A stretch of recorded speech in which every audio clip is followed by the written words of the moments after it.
Welcome to Shukla study point. आप सभी का स्वागत है आपके अपने YouTube channel Shukla study point में। मैं शिवम शुक्ला आप सभी दोस्तों का हार्दिक स्वागत करता हूं।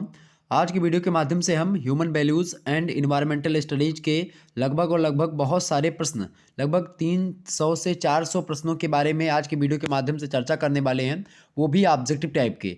और आपकी परीक्षा जैसा कि आपको पता है ऑब्जेक्टिव ही होती है, तो ये परीक्षा जो होती है आपको देना अनिवार्य होता है, क्योंकि इसका नाम ही होता है को करिकुलर कोर्स, यानी अनिवार्य प्रश्न पत्र। बीए में है, आप बीएससी में हैं, बीकॉम में हैं, बीएससी एजी या बीएससी होम साइंस, ठीक है, किसी भी में आप हैं, थर्ड सेमेस्टर में हैं, तो आपको ये पढ़ना पड़ता है। इस परीक्षा को आपको पास करना कंपलसरी है। ओके, तो इसीलिए आप लोगों के लगातार कमेंट्स आ रहे थे कि सर जी ह्यूमन वैल्यूज़ का महासंग्राम वीडियो दीजिए। इससे पहले 2-3-4 मॉडल पेपर पड़े हुए हैं और मैं रिकमेंड करूंगा, 2 यूनिवर्सिटीज़ के क्वेश्चन पेपर हुए थे ह्यूमन वैल्यूज़ के, उन दोनों को मैंने सॉल्व करवा दिया है। प्लेलिस्ट में आपको दिख जाएंगे वो दोनों वीडियो, उन दोनों क्वेश्चन पेपर को आप देख लीजिएगा, वहाँ से बहुत ज़्यादा प्रश्न बनने वाले हैं और यह वीडियो आपका तो है ही।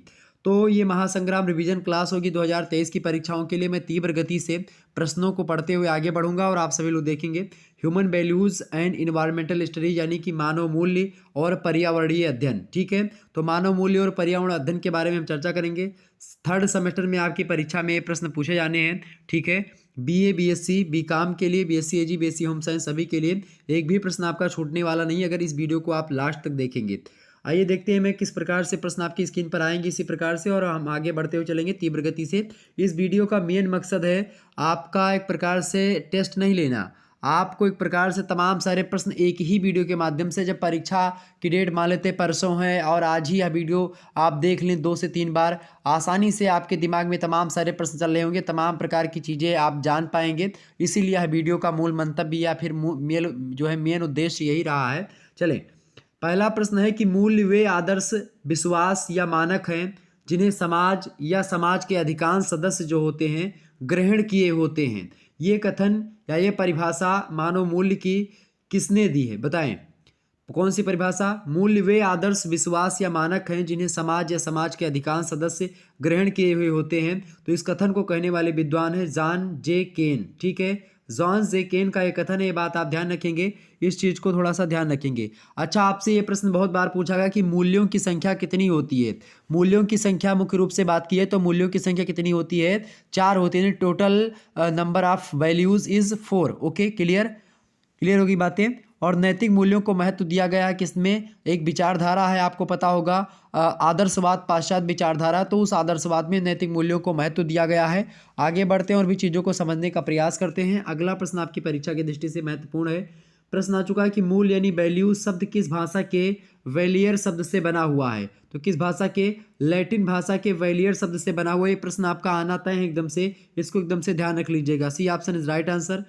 अगला प्रश्न आप देखेंगे, अगला प्रश्न आपके स्क्रीन पर आ चुका है कि समाज की समस्त ऐसी इच्छाएं या अभिलाषाएं मूल्य कही जाती हैं जो कि अनुबंधन की प्रक्रिया द्वारा व्यक्ति के अंतर्निहित हो जाती हैं, जो कि समाजीकरण की प्रक्रिया के द्वारा उस व्यक्ति की प्राथमिकताओं, रुचियों, महत्वाकांक्षाओं के रूप में प्रकट होती हैं। यह विचार किसका है? खास करके मूल्यों के संदर्भ में ये कहा था राधा कमल मुखर्जी ने।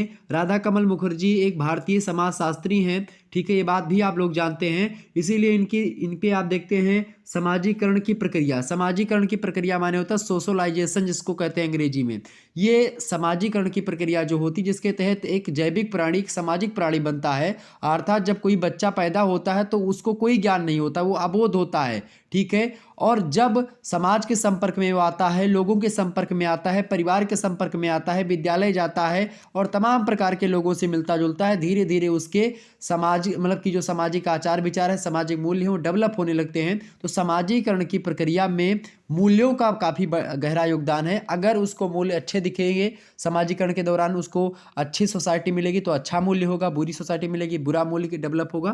तो ये राधा कमल मुखर्जी, ऑप्शन नंबर इसका एक करेक्ट आंसर होगा। अगला प्रश्न आप देखेंगे, अगला प्रश्न आ चुका है कि मूल्य प्रेरणाओं के विशिष्ट पहलू हैं जो कि मानकीकृत संस्कृति की झलक देते हैं। ये एकाएक किसी पारिस्थितिकी आवश्यकताओं की संतुष्टि के आधार पर प्राप्त नहीं किए जा सकते हैं। मूल्य जो होते हैं वो हमेशा शाब्दिक और प्रेरक व्यवहारों में दृष्टिगोचर यानी दिखाई पड़ते हैं, तथा व्यक्ति को क्या करना चाहिए, क्या नहीं करना चाहिए, इसका ज्ञान कराते हैं। कौन कौन ज्ञान कराता है? ये मूल्य ज्ञान कराते हैं कि हमको कौन सी चीज़ें करनी चाहिए, कौन सी चीज़ें नहीं करनी चाहिए। ये विचार निम्न में से किसका है? यह विचार है मेरे प्यारे दोस्तों किसका? क्लूकान का। ऑप्शन नंबर इसका बी करेक्ट आंसर होगा, ये बात ध्यान रखेंगे।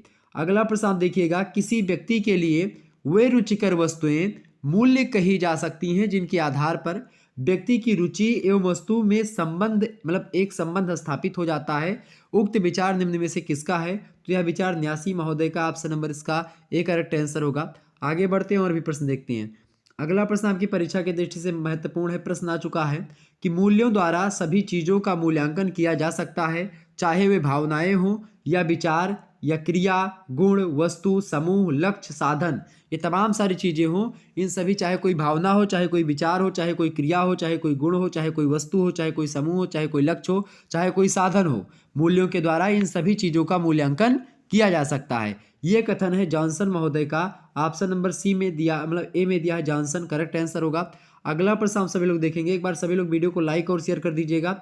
अगला प्रश्न आ चुका है आपकी स्क्रीन पर कि मूल्य व्यक्तित्व को या सामाजिक अंतःक्रिया की व्यवस्था को संगठित करने में सहायक होता है, यह विचार किसका है? तो मूल्य व्यक्तित्व को या सामाजिक अंतःक्रिया की व्यवस्था को संगठित करने में सहायक होता है, यह विचार जॉनसन महोदय का ही है। ऑप्शन नंबर इसका भी सी करेक्ट आंसर होगा। अगला प्रश्न आप देखेंगे, निम्न में से कौन नैतिक सकारात्मक मूल्य है? नैतिक सकारात्मक मूल्य, अहिंसा भी नैतिक मूल्य है, सकारात्मक मूल्य है, शांति भी सकारात्मक मूल्य है और नैतिक मूल्य भी है, धैर्य भी आपका नैतिक और सकारात्मक मूल्य है। ऑप्शन नंबर इसका डी करेक्ट आंसर होगा। ये सारे के सारे यानी अहिंसा, शांति, धैर्य, ये नैतिक सकारात्मक मूल्य है। Option number D correct answer होगा। बहुत महत्वपूर्ण प्रश्न, इसको ध्यान रख लीजिएगा, एग्जाम में ऐसे प्रश्न जरूर आते हैं। अगला प्रश्न आप देखेंगे, ये भी प्रश्न ध्यान रखेंगे। निम्न में से कौन नकारात्मक मूल्य है? हिंसा, अन्याय, कायरता। हिंसा, अन्याय, कायरता, ये सब नकारात्मक मूल्य हैं, ये सब निगेटिव वैल्यूज हैं। ठीक है, ऑप्शन नंबर इसका डी करेक्ट आंसर होगा, उक्त सभी। क्लियर? ये दोनों प्रश्नों को ध्यान रखेंगे। नकारात्मक मूल्य मतलब हिंसा करोगे तो नकारात्मक मूल्य है, किसी के साथ अन्याय करोगे नकारात्मक मूल्य है, किसी मतलब कायरता दिखाओगे तो ये भी नकारात्मक मूल्यों में ही गिना जाता है। तो इस प्रकार से ये मूल्यों के कुछ नकारात्मक और सकारात्मक पहलुओं पर चर्चा हो गई। आगे बढ़ते हैं अगला प्रश्न। अगला प्रश्न देखेंगे, निम्न में से कौन नैतिक सामाजिक मूल्य है? नैतिक सामाजिक मूल्य कौन सा है भाई? देखिए, सच्चाई, ईमानदारी और मैत्री, ये सब नैतिक सामाजिक मूल्य हैं। ऑप्शन नंबर डी लगा दीजिए, करेक्ट आंसर होगा उक्त सभी।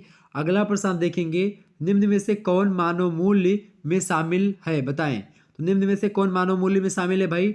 नैतिक मूल्य भी, आध्यात्मिक मूल्य भी और हिंसा, सॉरी हिंसा जो है ये मानव मूल्य की बात करते हैं। नैतिक मूल्य और आध्यात्मिक मूल्य ए और बी, ये दोनों करेक्ट आंसर होगा। ऑप्शन नंबर डी इसका। हिंसा जो है आपका क्या है? हिंसा मैंने अभी भी बताया आपका, ये जो है एक प्रकार से नकारात्मक मूल्य है। ठीक है, मानव मूल्यों में नैतिक मूल्य आपका आता है और आध्यात्मिक मूल्य आपका आता है। मोस्ट इंपॉर्टेंट है। मूल्य कुल मिलाकर कितने प्रकार के होते हैं आपके? 4 प्रकार के होते हैं। क्लियर? सामाजिक मूल्य, धार्मिक मूल्य, नैतिक मूल्य, ये सब प्रकार के यही सब मूल्य होते हैं। क्लियर? आगे बढ़ते हैं। अगला प्रश्न आप देखेंगे, निम्न में से कौन आध्यात्मिक मूल्य है? शांति, प्रेम, अहिंसा, ये सब आध्यात्मिक मूल्य भी हैं। शांति भी, प्रेम भी और अहिंसा, ये आध्यात्मिक मूल्य भी हैं। ऑप्शन नंबर इसका डी करेक्ट आंसर होगा। अगला प्रश्न, और नैतिक मूल्य में भी इनको रखा जाता है। अगला प्रश्न आप देखेंगे, निम्न में से कौन भौतिक मूल्य नहीं है? बताएं, भौतिक मूल्य कौन सा नहीं है? देखिए, भोजन, मकान, वस्त्र, ये सब आपके भौतिक मूल्य हैं। यानी कि जो वस्तुएं जितनी भी आपको दिखाई पड़ेंगी खास करके, वो सारी वस्तुएं भौतिक मूल्य में आप रख सकते हैं। ठीक है, तो ये सब भौतिक मूल्य, इनमें से कौन सा नहीं पूछ रहा है? दया जो है ये भौतिक मूल्य नहीं है, ये आपका मानवीय मूल्य है। दया जो है कैसा मूल्य है भाई? नैतिक मूल्य है, या सामाजिक मूल्य भी आप दया बोल सकते हो, वैसे तो नैतिक मूल्य ही है दया। ठीक है, आगे बढ़ते हैं। अगला प्रश्न आप देखते हैं, निम्न में से कौन मनोवैज्ञानिक मूल्य नहीं है? बताएं, मनोवैज्ञानिक मूल्य इनमें से कौन सा नहीं है? प्रेम, दया, करुणा। प्रेम, दया, करुणा, ये सब क्या है भाई? ये मनोवैज्ञानिक मूल्य नहीं है। जबकि दान जो होता है आपका, ये आप रख सकते हैं मनोवैज्ञानिक मूल्यों में। ऑप्शन नंबर इसका बी करेक्ट आंसर होगा। ठीक है, B option is right answer. आगे बढ़ते तो ये मनोवैज्ञानिक मूल्य हो सकता है। अगला प्रश्न आप देखेंगे।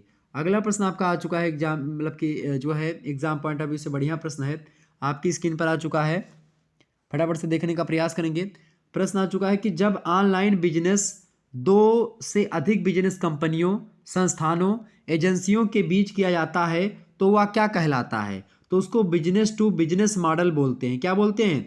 बिजनेस टू बिजनेस मॉडल बोलते हैं। किसको बिजनेस टू बिजनेस मॉडल बोलते हैं? जब ऑनलाइन बिजनेस दो या मतलब कि दो से अधिक बिजनेस कंपनियों, संस्थानों, एजेंसियों के बीच किया जाता है। कैसे? ऑनलाइन बिजनेस दो से अधिक बिजनेस कंपनियों या दो से अधिक बिजनेस संस्थानों या किसी दो से अधिक जो है एजेंसियों के बीच में जब कोई बिजनेस किया जाता है तो इसको क्या कहते हैं? इसको हम क्या बोलते हैं भाई? इसको हम बोलते हैं क्या बोलते हैं? इसको बोलते हैं business to business model. Option number इसका ए करेक्ट आंसर होगा।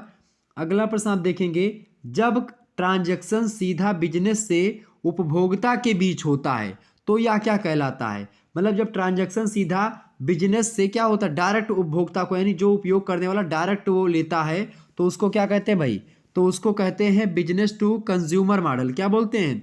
Business to consumer model. Option number इसका बी करेक्ट आंसर होगा। बिजनेस टू कंज्यूमर मॉडल यानी कि ट्रांजैक्शन जब देखिए बिजनेस से क्या है, उपभोक्ता, उपभोक्ता को अंग्रेजी में कंज्यूमर कहते हैं, और बिजनेस तो भाई बिजनेस लगा हुआ तो बिजनेस टू कंज्यूमर आपका लगेगा जब ट्रांजैक्शन सीधा बिजनेस से उपभोक्ता के बीच में डायरेक्ट होगा। क्लियर? आगे बढ़ते हैं। अगला प्रश्न आपसे पूछा जा सकता है कि जब ग्राहक दूसरे ग्राहक से ट्रांजैक्शन करता है तो वह क्या कहलाता है? एक ग्राहक दूसरे ग्राहक से ट्रांजैक्शन करता है तो उसको कहते हैं कंज्यूमर टू कंज्यूमर मॉडल, क्योंकि ग्राहक को कंज्यूमर और ग्राहक को कंज्यूमर, और दोनों एक दूसरे से क्या कर रहे हैं, मतलब कि ट्रांजैक्शन कर रहे हैं, तो ऑप्शन नंबर सी लगेगा, कंज्यूमर टू कंज्यूमर मॉडल इसको बोलते हैं। अगला प्रश्न आप देखेंगे, जब एक ग्राहक अपना सामान अथवा सेवाएं सीधे बिजनेस को बेचता है तो यह ई कॉमर्स मॉडल कहलाता है। ये इसको बोलते हैं कंज्यूमर टू बिजनेस मॉडल। यानी जब एक ग्राहक जो होता है वह अपना सामान या कोई सेवा जो होता है वो डायरेक्ट बिजनेस को बेचता है। मतलब देखें, बिजनेस से अगर मतलब डायरेक्ट जो है कोई कंपनी है वो किसी को देती कोई सामान, वो यूज करने वाला है यानी उपभोक्ता को, तो होता है आपका बिजनेस टू कंज्यूमर मॉडल। लेकिन जब वही कोई व्यक्ति अपने यहाँ पर उगाता है, जैसे मान लेते हैं आपने सब्जी उगाया और आपने डायरेक्ट जो है बिजनेसमैन को बेचा वो, या फिर आपने दाल सब कुछ भी उगाया तो उसने डायरेक्ट आपको जो है बेचा, तो वो सब क्या होता है, वो आपका कंज्यूमर टू यानी कंज्यूमर से बिजनेस की ओर जा रहा है, तो कंज्यूमर टू बिजनेस मॉडल वो हो गया। ठीक है, तो ऑप्शन नंबर इसका ए करेक्ट आंसर होगा। आगे बढ़ते हैं। अगला प्रश्न, अगला प्रश्न आपका है कि निम्न में से कौन सा ई कॉमर्स का लाभ है, बताएं। ई कॉमर्स का लाभ है, बताएं भाई क्या है? ई कॉमर्स के माध्यम से जो सामान है वो सीधे उपभोक्ता को प्राप्त होता है। बिल्कुल प्राप्त होता है। ई कॉमर्स मतलब होता है, देखें अगला प्रश्न आपकी स्क्रीन पर आ चुका है भाई, सभी लोग देखेंगे। देखिए यही प्रश्न है कि निम्न में से कौन सा ई कॉमर्स का लाभ है। देखें पहला लाभ ये कि ई कॉमर्स के माध्यम से सामान जो होता है सीधे उपभोक्ता को प्राप्त होता है। किसको प्राप्त होता है भाई? उपभोक्ता को सीधे प्राप्त हो जाता है। इसके अलावा ऑनलाइन शॉपिंग से क्या होता है कि ग्राहकों की राष्ट्रीय और अंतर्राष्ट्रीय बाजार तक पहुंच आसान हो जाती है। आप घर बैठे जो चाहो तो अमेजोन या अन्य साधनों से आप खाना तक मंगा सकते हो। बहुत सारे लोग खाना मंगा मंगा करके खाते हैं ऑनलाइन। तो ये एक प्रकार से क्या होता है, इससे बहुत ज़्यादा बेनिफिट ये होता है, और नुकसान भी कुछ मात्रा में होता है, लेकिन बेनिफिट अधिक होता है, नुकसान कम होता है, इसीलिए सक्सेस है बिजनेस। इसके अलावा ई कॉमर्स के माध्यम से छोटे से मतलब कि छोटे तथा जो है मझोले उद्यमियों को आसानी से एक प्लेटफॉर्म मिल जाता है, जिसके कारण से वो अपने चीज़ों को आगे बढ़ा सकते हैं। क्लियर? तो ऑप्शन नंबर इसका डी करेक्ट आंसर होगा। उक्त सभी ये सारे लाभ होते हैं ई कॉमर्स के माध्यम से। क्लियर? यानी जो ऑनलाइन ट्रांजैक्शन वगैरह होता है इससे। अगला प्रश्न आप देखते हैं, ऑनलाइन स्टोर फ्रंट बनाने के लिए उपलब्ध प्लेटफॉर्म है, बताएं। ऑनलाइन स्टोर फ्रंट बनाने के लिए उपलब्ध प्लेटफॉर्म कौन सा है भाई? देखिए मेजेटो, शॉपिफाई मतलब शॉपिफाई, इसके अलावा Demandware, WooCommerce, Oracle commerce, ये सारे के सारे ऑनलाइन स्टोर फ्रंट बनाने के लिए उपलब्ध हैं। ऑप्शन नंबर डी लगा दीजिएगा। अगला प्रश्न आप देखेंगे, विश्व का सबसे बड़ा ई कॉमर्स मार्केट प्लेस है, बताएं। विश्व का सबसे बड़ा ई कॉमर्स मार्केट प्लेस कौन सा है? फ्लिपकार्ट या फिर ईबे या अलीबाबा या फिर अमेजॉन? तो भाई सबसे बड़ा कौन सा है e commerce market? Option number B लगाएंगे, अमेजॉन। ऑप्शन नंबर इसका बी करेक्ट आंसर होगा। अगला प्रश्न आप सभी लोग देखेंगे, निम्न में से कौन एक चीनी ई कॉमर्स कंपनी है? तो चीनी ई कॉमर्स कंपनी कौन सा भाई? अलीबाबा। ऑप्शन नंबर इसका ए करेक्ट आंसर होगा। अगला प्रश्न आप देखेंगे, अगला प्रश्न आपका आ चुका है, निम्न में से कौन एक भारतीय मार्केट प्लेस है, बताएं। निम्नलिखित में से कौन एक भारतीय मार्केट प्लेस है भाई? फ्लिपकार्ट, अमेजोन या ईबे या फिर इंडिया मार्ट? तो इनमें से जो भारतीय मार्केट प्लेस है वो कौन सा है भाई? India mart is right answer. Option number इसका सी करेक्ट आंसर होगा। आगे बढ़ते हैं। अगला प्रश्न, अगला प्रश्न आप देखेंगे, अगला प्रश्न आपकी स्क्रीन पर आ चुका है भाई, जितने भी लोग देख रहे हैं एक बार वीडियो को लाइक और शेयर अवश्य कर दीजिएगा। अगला प्रश्न है कि निजी विद्यालयों में निर्णयन का स्वरूप होता है। निजी विद्यालयों में निर्णयन का स्वरूप कैसा होता है भाई? संगठनात्मक होता है। कैसा होता है? संगठनात्मक होता है। ये सारी चीजें आप ध्यान रखेंगे। ऑप्शन नंबर इसका ए करेक्ट आंसर होगा। अगला प्रश्न आप देखेंगे, धृतराष्ट्र और पांडवों का परिवार लड़ने के लिए कहाँ इकट्ठा हुए थे, मतलब होते थे? धर्म के मैदान में, यानी धर्म क्षेत्र कुरुक्षेत्र संबेता युवसभा। ठीक है, ऑप्शन नंबर इसका एक करेक्ट आंसर होगा। धर्म क्षेत्र के मतलब कि धर्म मैदान में, धर्म का मैदान था, वहीं पर इकट्ठा होते थे। ठीक है, अगला प्रश्न है आपका कि युद्ध शुरू होने से पहले अर्जुन के साथ कौन था? तो कौन थे भाई अर्जुन के साथ? कृष्ण भगवान थे। दुनिया के सबसे पहले मोटिवेशनल स्पीकर अगर कहें तो भगवान श्री कृष्ण थे। अर्जुन एकदम से छोड़ चुके थे कि भाई अब मेरे को युद्ध नहीं लड़ना है। अर्जुन ये कह रहे थे कि भाई यही पितामह है, हमारे दादाजी हैं, इनको कैसे हम मारेंगे? ये आचार्य द्रोण जिन्होंने हमको शिक्षा जो है दी है, हमको तीर बाण चलाना सिखाया, हम इनको कैसे एक प्रकार से जो है मार सकते हैं, इनके प्रति हम अपना धनुष कैसे उठा सकते हैं? ये कृपाचार्य हैं, ये मेरे दुर्योधन सभी लोग भाई हैं, कैसे मैं इनको मार सकता हूँ? तमाम प्रकार के विचार मन में उठ रहे होते हैं। सारे डाउट्स को क्लियर कर दिया भगवान श्री कृष्ण चंद्र जी ने। और गीता आपको पता होगा भगवान श्री कृष्ण के मुख से निकली, इसीलिए उसको गीता कहा जाता है। तो गीता भी एक प्रकार से कहीं ना कहीं बहुत सारे दार्शनिक मूल्यों को सिखाता है, बहुत सारे सामाजिक मूल्यों और बहुत सारे नैतिक मूल्यों को सिखा करके जाता है। तो ऑप्शन नंबर इसका बी करेक्ट आंसर होगा, इसीलिए यहाँ से प्रश्न पूछे जाते हैं। अगला प्रश्न आप देखते हैं, कौन पांडवों की सेना को इकट्ठा करता था? द्रोण करते थे, कृष्ण करते थे, युधिष्ठिर या फिर कुंती? तो कौन करते थे भाई? कृष्ण भगवान। ऑप्शन नंबर इसका बी करेक्ट आंसर होगा। अगला प्रश्न आप देखते हैं, सेनाओं का सर्वेक्षण करते समय अर्जुन कहाँ रहते थे? तो कहाँ पर रहते थे भाई? एक शक्तिशाली रथ में अर्जुन बैठे रहते थे और सेनाओं का सर्वेक्षण क्या करते थे? ऑप्शन नंबर इसका सी करेक्ट आंसर होगा। अगला प्रश्न आप देखते हैं, अर्जुन और कृष्ण जिस रथ पर विराजमान थे, बताएं, अर्जुन और श्री कृष्ण भगवान जिस रथ पर विराजमान थे उस रथ को किसने दान किया था? उसको अग्नि देवता ने दान किया था। ऑप्शन नंबर इसका ए करेक्ट आंसर होगा। अगला प्रश्न आप देखते हैं, अर्जुन का झंडा किसके साथ चिन्हित किया गया था? तो अर्जुन का झंडा जो था वो हनुमान जी के साथ चिन्हित किया गया था। ऑप्शन नंबर इसका भी करेक्ट है। एक समय का किस्सा आपको याद होगा, हनुमान जी और मतलब हनुमान जो है कर्ण और अर्जुन में युद्ध हो रहा था। तो जब कर्ण जो है अर्जुन के रथ पर एक तीर मारता तो अर्जुन का रथ जो है 4-5 कदम पीछे हो जाता, लेकिन जब अर्जुन कर्ण के रथ पर मारते बाण तो कर्ण का रथ जो होता था वो लगभग जो है बहुत थोड़ा दूर चला जाता था, लगभग जो है 500-600 मीटर पीछे हो जाता था। तो इस प्रकार से होता था। तो कर्ण मतलब अर्जुन बड़ा प्रसन्न होते थे। तो जब कर्ण मारे, जब बाण मारता था अर्जुन के रथ पर 3-4 कदम पीछे हो तो भगवान श्री कृष्ण ने कहा वाह कर्ण वाह, इस प्रकार से कहते थे। और जब अर्जुन मारे और 500 मीटर पीछे जाए तो भगवान श्री कृष्ण कुछ ना बताएं, कुछ ना बखान करे अर्जुन का। तो अर्जुन को इस बात को सुन करके थोड़ा सा क्या हुआ कि तो भगवान श्री कृष्ण उन्होंने कहा कि प्रभु मैं लगातार इतनी दूरी तक पहुंचा रहा हूं, ये 3-4 कदम पीछे कर पा रहा है, फिर भी आप इसकी बड़ाई कर रहे हो। तो भगवान ने कहा ये सोचो तुम्हारे रथ पर कौन बैठा है? तो कहा कि आप बैठे हैं। क्या कहा कि मैं कौन हूँ? तो पहले वो याद आ गया उनको रूप वाला जो दिखाए थे भगवान, जो है विराट रूप अपना।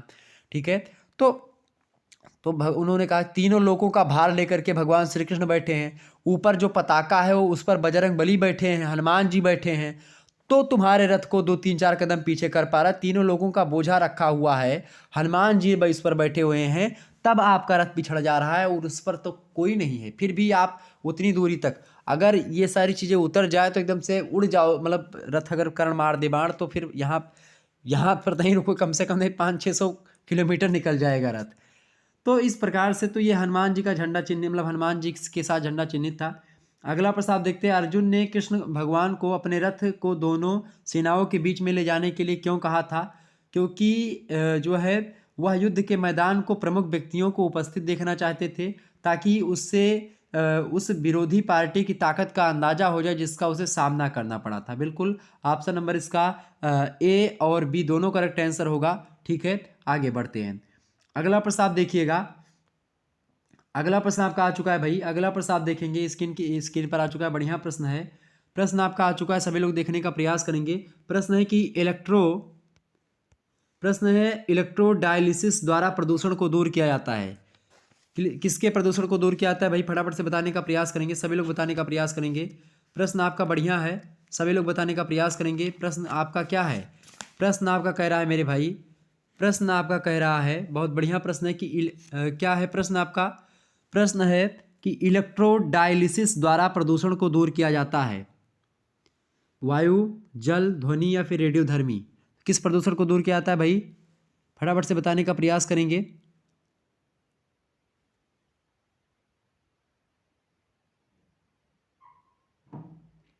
फटाफट से बताने का प्रयास करेंगे।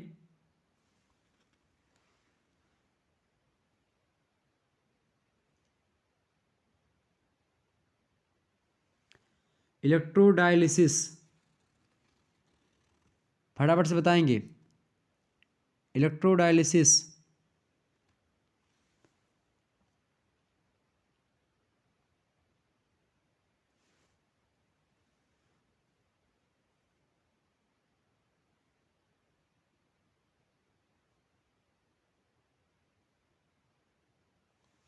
बिल्कुल। इससे जो है इलेक्ट्रोडायलिसिस से क्या किया जाता है, इससे जो जल में प्रदूषण होता है खास करके उसको दूर किया जाता है। ऑप्शन नंबर इसका बी करेक्ट आंसर होगा। आगे बढ़ते अगला प्रश्न आप सभी लोग देखेंगे।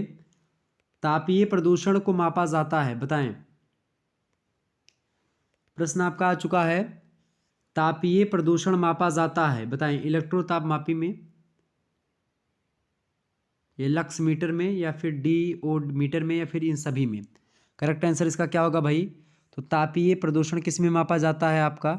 तापीय प्रदूषण जो होता है ये किस में मापा जाता है भाई? Lux meter is right answer. Option number इसका बी करेक्ट आंसर होगा। अगला प्रश्न आप देखिएगा। अगला प्रश्न आप देखेंगे। प्रश्न है कि तेल प्रदूषण से समुद्र में सबसे ज़्यादा प्रभावित होता है, बताएं। सबसे ज़्यादा मछलियां प्रभावित होती हैं। ऑप्शन नंबर इसका बी करेक्ट आंसर होगा। अगला प्रश्न आप देखेंगे। मिनीमाटा रोग होता है, बताएं। मछली से, जानवर से, पक्षी से, या फिर हाथी से? मिनीमाता रोग किससे होता है भाई? ये किससे होता है? मछली से। बिल्कुल ऑप्शन नंबर इसका ए करेक्ट आंसर होगा। आगे प्रश्न देखेंगे।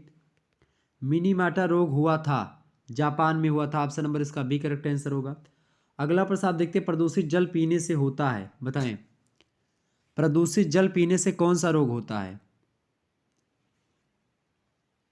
तो प्रदूषित जल अगर आप पिएंगे तो इससे क्या होता है? चर्म रोग भी हो सकता है, पेट रोग भी हो सकता है, दूषित जल पीने से पीलिया भी हो सकती है, ठीक है। इसके अलावा हैज़ा भी हो सकता है आपका, पीलिया भी हो सकती है, टाइफाइड भी हो सकता है, दस्त भी आ सकती है आपको, उल्टियाँ भी हो सकती है, बुखार भी हो सकता है। तमाम सारी बीमारियां प्रदूषित जल से होती है। तो ऑप्शन नंबर डी लगा दीजिएगा, उपर्युक्त सभी।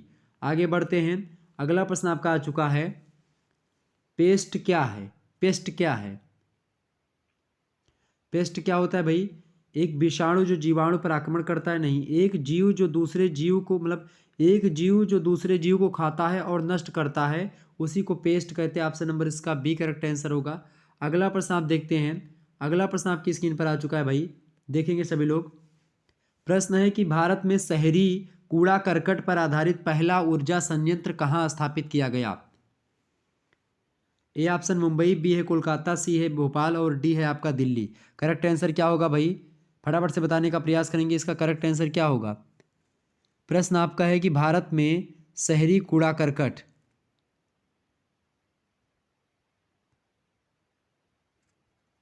फटाफट से बताएंगे। भारत में शहरी कूड़ा करकट पर आधारित पहला ऊर्जा संयंत्र कहाँ पर स्थापित किया गया भाई?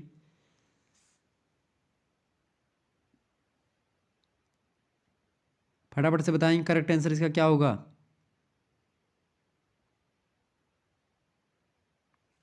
बिल्कुल ऑप्शन नंबर इसका D, Delhi option is right answer. अगला प्रश्न आप देखेंगे। अगला प्रश्न आपका आ चुका है। उष्ण मरुस्थल का उदाहरण है, या उष्ण मरुस्थल पारिस्थितिक तंत्र का उदाहरण है, बताएं।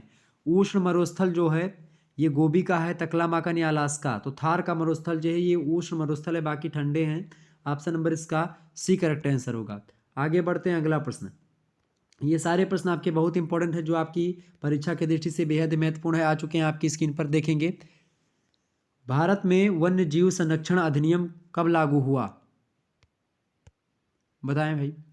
तो भारत में वन्य जीव जो संरक्षण अधिनियम लागू हुआ था वो कब लागू हुआ भाई? 1972 ईस्वी में। ऑप्शन नंबर इसका ए करेक्ट आंसर होगा। 1972 को देश के वन्य जीवों को सुरक्षा प्रदान करने और अवैध शिकार, तस्करी और अवैध व्यापार को नियंत्रित करने के उद्देश्य से जो है सरकार ने क्या करा कि वन्य जीव संरक्षण अधिनियम जो है लागू किया 1972 का, और जनवरी 2003 में अधिनियम में संशोधन किया गया था और सजा और अधिनियम के तहत अपराधों के लिए जुर्माना और भी कठोर जो है दंड का प्रावधान किया गया इसको लेकर के, क्योंकि इस पर ज़्यादा 1903 में इस पर भी मतलब इसमें संशोधन भी किया गया 1972 वाले कानून में। अगला प्रश्न आप देखिएगा, अगला प्रश्न आपका आ चुका है कि चेरनोबिल आपदा कहाँ घटित हुई थी, बताएं चेरनोबिल आपदा कहाँ घटित हुई थी? अमेरिका में, रूस में, या चीन में, या भारत में? करेक्ट आंसर इसका क्या होगा भाई? चेरनोबिल जो परमाणु दुर्घटना थी ये कहाँ पर घटित हुई थी भाई? ये रूस में यानी सोवियत संघ में घटित हुई थी, और यूक्रेनी सोवियत मतलब जो समाजवादी संघ है उसके उत्तरी नगर एक पड़ता है प्रिप्यात, उसी के पास 26 अप्रैल को 1986 को चेम्बरलिन परमाणु ऊर्जा संयंत्र के उसी में जो है ये दुर्घटना हुई थी।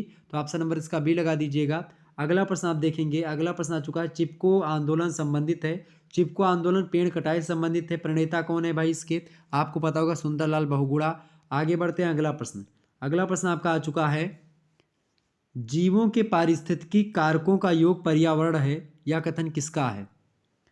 फिटिंग का, जे स्मिथ का, या ओडम का, या फिर डी.एच. डेविड का? करेक्ट आंसर इसका क्या होगा भाई? प्रश्न आपका कि जीवों के पारिस्थितिकी कारकों का योग पर्यावरण है, यह कथन किसका है? यह कथन किसका है भाई? फटाफट से बताने का प्रयास करेंगे, सभी लोग बताइएगा इसका करेक्ट आंसर क्या होगा।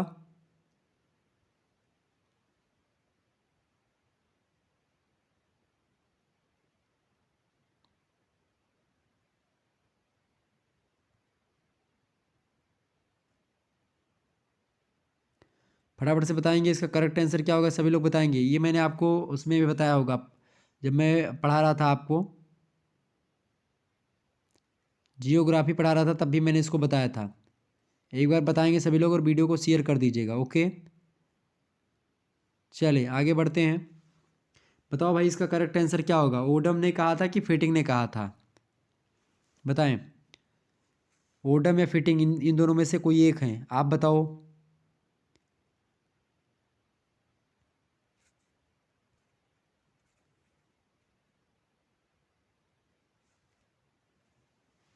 करेक्ट आंसर इसका क्या होगा भाई, बताओ। जीवों के पारिस्थितिकी कारकों का योग पर्यावरण है, यह कथन किस विद्वान का है? तो यह कथन है बिल्कुल भाई ए फिटिंग का। ऑप्शन नंबर इसका ए करेक्ट आंसर होगा, A option is right answer, okay. आगे बढ़ते हैं, अगला प्रश्न आप देखेंगे, अगला प्रश्न आपकी स्क्रीन पर आ चुका है भाई, सभी लोग देखेंगे। 1952 का लंदन स्मोक कैसी घटना है, बताएं। एक मिनट, 1952 का लंदन स्मोक कैसी घटना है? जल प्रदूषण, शोर प्रदूषण, भूमि प्रदूषण, या वायु प्रदूषण? फटाफट से बताने का प्रयास करेंगे। तो ये कैसा था भाई?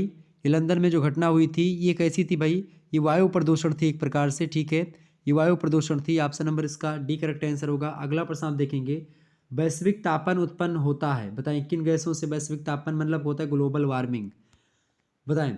ग्लोबल वार्मिंग यानी वैश्विक तापन उत्पन्न होता है जलवाष्प से, CO2 से, या CH4 से, या CH4, CO2 और जलवाष्प सभी से? ऑप्शन नंबर डी लगा दीजिएगा, इन सभी से वैश्विक तापन उत्पन्न होता है। वैसे तो मुख्य रूप से CO2 से होता है, लेकिन इन सभी से भी होता है। ऑप्शन नंबर डी लगा दीजिएगा। अगला प्रश्न आप देखेंगे, निम्नलिखित में से कौन सा वन पृथ्वी के फेफड़ों के रूप में जाना जाता है? तो अमेजन वर्षा का जो वन है ये पृथ्वी का फेफड़ा कहा जाता है। ऑप्शन नंबर इसका ए करेक्ट आंसर होगा, क्योंकि लगभग 20% दुनिया का ऑक्सीजन जो होता है यहीं से उत्पन्न होता है, अमेजन वर्षा के मतलब हुआ वहीं उसके जंगलों से, अमेजन के। अगला प्रश्न आप देखेंगे, प्रश्न है, प्रथम अंतर्राष्ट्रीय पर्यावरण सम्मेलन कहाँ पर हुआ था, बताएं। प्रथम अंतर्राष्ट्रीय पर्यावरण सम्मेलन कहाँ पर हुआ था भाई? तो ये हुआ था आपका कहाँ पर भाई? रियो डी जेनेरो में 3 से 14 जून 1992 ईस्वी में हुआ था प्रथम अंतर्राष्ट्रीय पर्यावरण सम्मेलन, ठीक है। प्रथम अंतर्राष्ट्रीय पर्यावरण सम्मेलन कहाँ पर हुआ था भाई? रियो डी जेनेरियो में हुआ था। ऑप्शन नंबर इसका ए करेक्ट आंसर होगा। जिन्होंने ए ऑप्शन लगाया उनका बिल्कुल करेक्ट आंसर है। 3 तारीख से लेकर के 3 जून से लेकर के 14 जून 1992 में हुआ था। और एक प्रकार से बैठक हुई थी पृथ्वी के बारे में। इसको अंतर्राष्ट्रीय पृथ्वी सम्मेलन भी कहा जाता है। ये बात आप ध्यान रखेंगे। क्लियर, आगे बढ़ा जाए।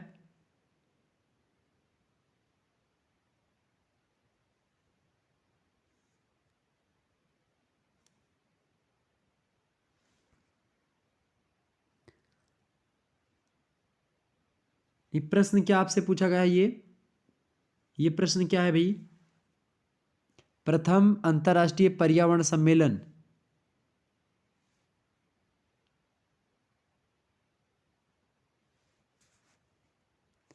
प्रश्न क्या? प्रथम अंतर्राष्ट्रीय पर्यावरण सम्मेलन। तो प्रथम अंतर्राष्ट्रीय जो पर्यावरण सम्मेलन हुआ था वो कहाँ पर हुआ था भाई? बताएं सभी लोग।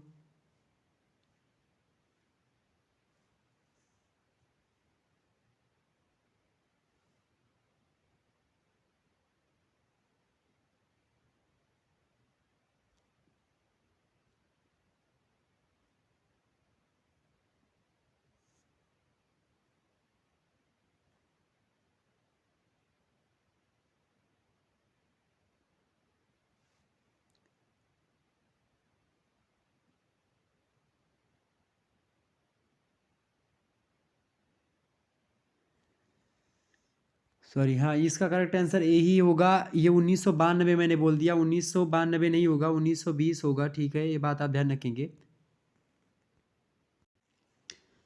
यहाँ पर देखेंगे प्रथम अंतर्राष्ट्रीय पर्यावरण सम्मेलन जो हुआ था ये पहले 1992 में रियो डी जेनेरो में हुआ था। ठीक है, और स्कॉट होम में हुआ था इससे पहले 1972 में। तो थोड़ा सा ये ध्यान रखेंगे, थोड़ा सा यहाँ पर कन्फ्यूज़न हो गया था, इसको थोड़ा सा ध्यान रखेंगे। ठीक है, क्या ध्यान रखेंगे भाई? 1972 में ही हुआ था स्कॉट होम में। ऑप्शन नंबर इसका बी लगा देंगे, बी ऑप्शन इसका करेक्ट आंसर होने वाला है। अगला प्रश्न आप देखेंगे, अगला प्रश्न आपका आ चुका है भाई कि विश्व जल संसाधन दिवस कब मनाया जाता है? फटाफट से बताने का प्रयास करेंगे। प्रश्न आपका आ चुका है, प्रश्न क्या है आपका भाई? विश्व जल संसाधन दिवस बताएं कब मनाया जाता है? विश्व जल संसाधन दिवस कब मनाया जाता है? 5 मई को, 22 मार्च को, 10 दिसंबर को या 7 जुलाई को? करेक्ट आंसर क्या होगा? क्या है प्रश्न भाई? विश्व जल संसाधन दिवस कब मनाया जाता है? फटाफट से बताएंगे। तो ये मनाया जाता है आपका 22 मार्च को। ऑप्शन नंबर इसका बिल्कुल बी करेक्ट आंसर है। अगला प्रश्न आप देखेंगे, वन अनुसंधान संस्थान, वन अनुसंधान संस्थान कहाँ पर स्थित है? शिमला, देहरादून, शिलांग या फिर नैनीताल? करेक्ट आंसर इसका क्या होगा भाई? सभी लोग बताने का प्रयास करेंगे। बिल्कुल Dehradun is right answer. Option number इसका बी करेक्ट आंसर होगा। अगला प्रश्न आप देखिएगा, सर्वाधिक भूतापन बढ़ाती है कौन सी गैस? सर्वाधिक भूतापन कौन सी गैस बढ़ाती भाई? सर्वाधिक भूतापन बढ़ाती है कौन सी गैस? बताएं, कार्बन डाइऑक्साइड, ऑक्सीजन, ओजोन या क्लोरोफ्लोरोकार्बन? करेक्ट आंसर क्या होगा भाई इसका? इसका करेक्ट आंसर क्या होगा? सबसे ज़्यादा जो है ग्लोबल वार्मिंग कौन बढ़ाता है? सबसे ज़्यादा ग्लोबल वार्मिंग की समस्या उत्पन्न करने वाली जो गैस है वो कौन सी गैस है भाई? बताएं। सर्वाधिक भूतापन बढ़ाने वाली गैस बताएं।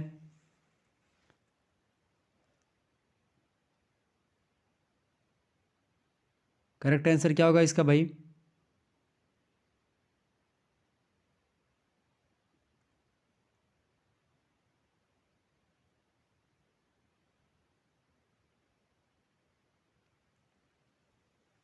बिल्कुल ऑप्शन नंबर इसका होगा आपका chlorofluorocarbon. D option is right answer. इससे भूतापन ज़्यादा बढ़ता है। ठीक है, कार्बन डाइऑक्साइड से भी खूब ज़्यादा बढ़ता है। ठीक है, आगे बढ़ते हैं। अगला प्रश्न आप देखेंगे, मेघ गर्जन का औसत ध्वनि स्तर होता है डीबी यानी कितने डेसिबल में होता है? फटाफट से बताने का प्रयास करेंगे। तो 120 ऑप्शन नंबर इसका डी करेक्ट आंसर होगा। अगला प्रश्न आप देखेंगे, प्रश्न आपका है कि पृथ्वी पर सबसे ऊंचा वृक्ष जात है, बताएं। तो रेड वुड है ऑप्शन नंबर इसका ए करेक्ट आंसर होगा। अगला प्रश्न आप देखते हैं, अगला प्रश्न आपका आ चुका है, अंग्रेजी शब्द इन्वायरमेंट किस भाषा से बना है? जो आपका अंग्रेजी शब्द इन्वायरमेंट है वो किस भाषा के शब्द से बना हुआ है भाई? तो ये किस भाषा के शब्द से बना हुआ है? ये बना हुआ है आपका फ्रेंच भाषा के शब्द से। किससे बना हुआ है भाई? इन्वायरमेंट जो शब्द है आपका फ्रेंच वर्ड है, उसके जो है इन्वायरन शब्द से बना हुआ है। ठीक है, ये बात आप ध्यान रखेंगे। किस भाषा का शब्द है भाई? ये आपका फ्रेंच भाषा का शब्द है। और कहीं कहीं पर आपको लैटिन भी दिखाई पड़ता है, लेकिन फ्रेंच ज़्यादा बेटर है। क्लियर? फ्रेंच भाषा का शब्द है। ऑप्शन नंबर इसका सी लगा दीजिएगा। अगला प्रश्न आप देखते हैं, जैव विविधता शब्द सर्वप्रथम प्रयोग मतलब किसने किसने किया था? बताएं। C C park, E O. Wilson, Callicott या फिर नॉर्टन महोदय ने? करेक्ट आंसर क्या होगा भाई? सर्वप्रथम जो है बायोलॉजिकल डाइवर्सिटी जो शब्द है, इसका प्रयोग सर्वप्रथम किसने किया था भाई? इसका प्रयोग सर्वप्रथम किसने किया था? फटाफट से बताने का प्रयास करेंगे।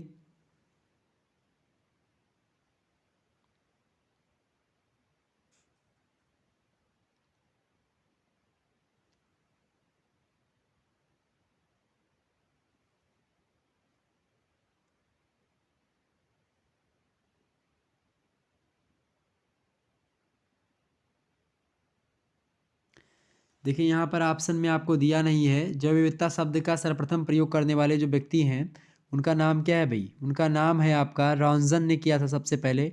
ठीक है, किसने किया था? और किसने किया था? वाल्टर जी रॉजन ने किया था 1985 ईस्वी में। ठीक है, तो ये ऑप्शन में आपको दिख नहीं रहा है यहाँ पर, तो वो ध्यान रखेंगे आप। ओके, आगे बढ़ते हैं। अगला प्रश्न 1985 में दिया था। वैसे इससे पहले आप देखते हैं एक विद्वान थे, जीव वैज्ञानिक हैं, थॉमस यूजीन लफ्जाय। उन्होंने सर्वप्रथम 1980 में बायोलॉजिकल डाइवर्सिटी यानी जैविक विविधता शब्द दिया था। और 1985 में आकर के जी रोजन ने जो है बायोडाइवर्सिटी यानी जैव विविधता शब्द का सर्वप्रथम प्रयोग किया। ये बात आप ध्यान रखेंगे।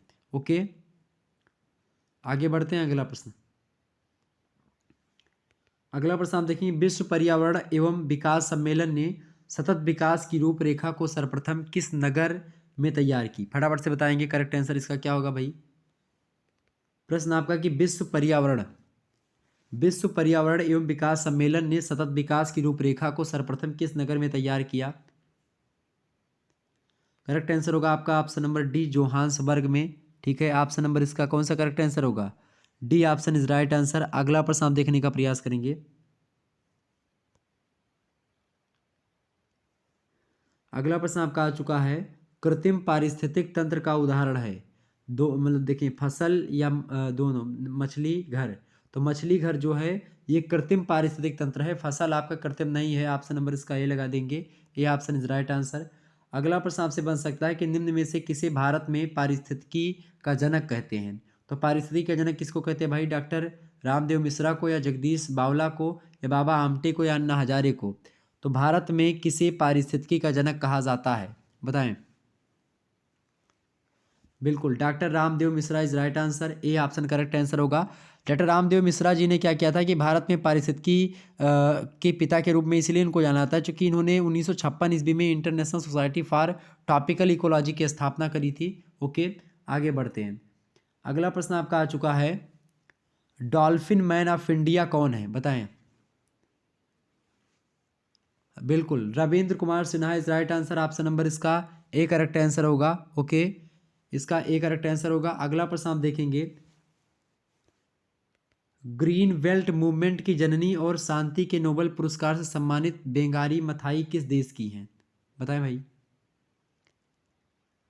बंगारी मिठाई किस देश की हैं भाई? ये फटाफट से बताने का प्रयास करेंगे।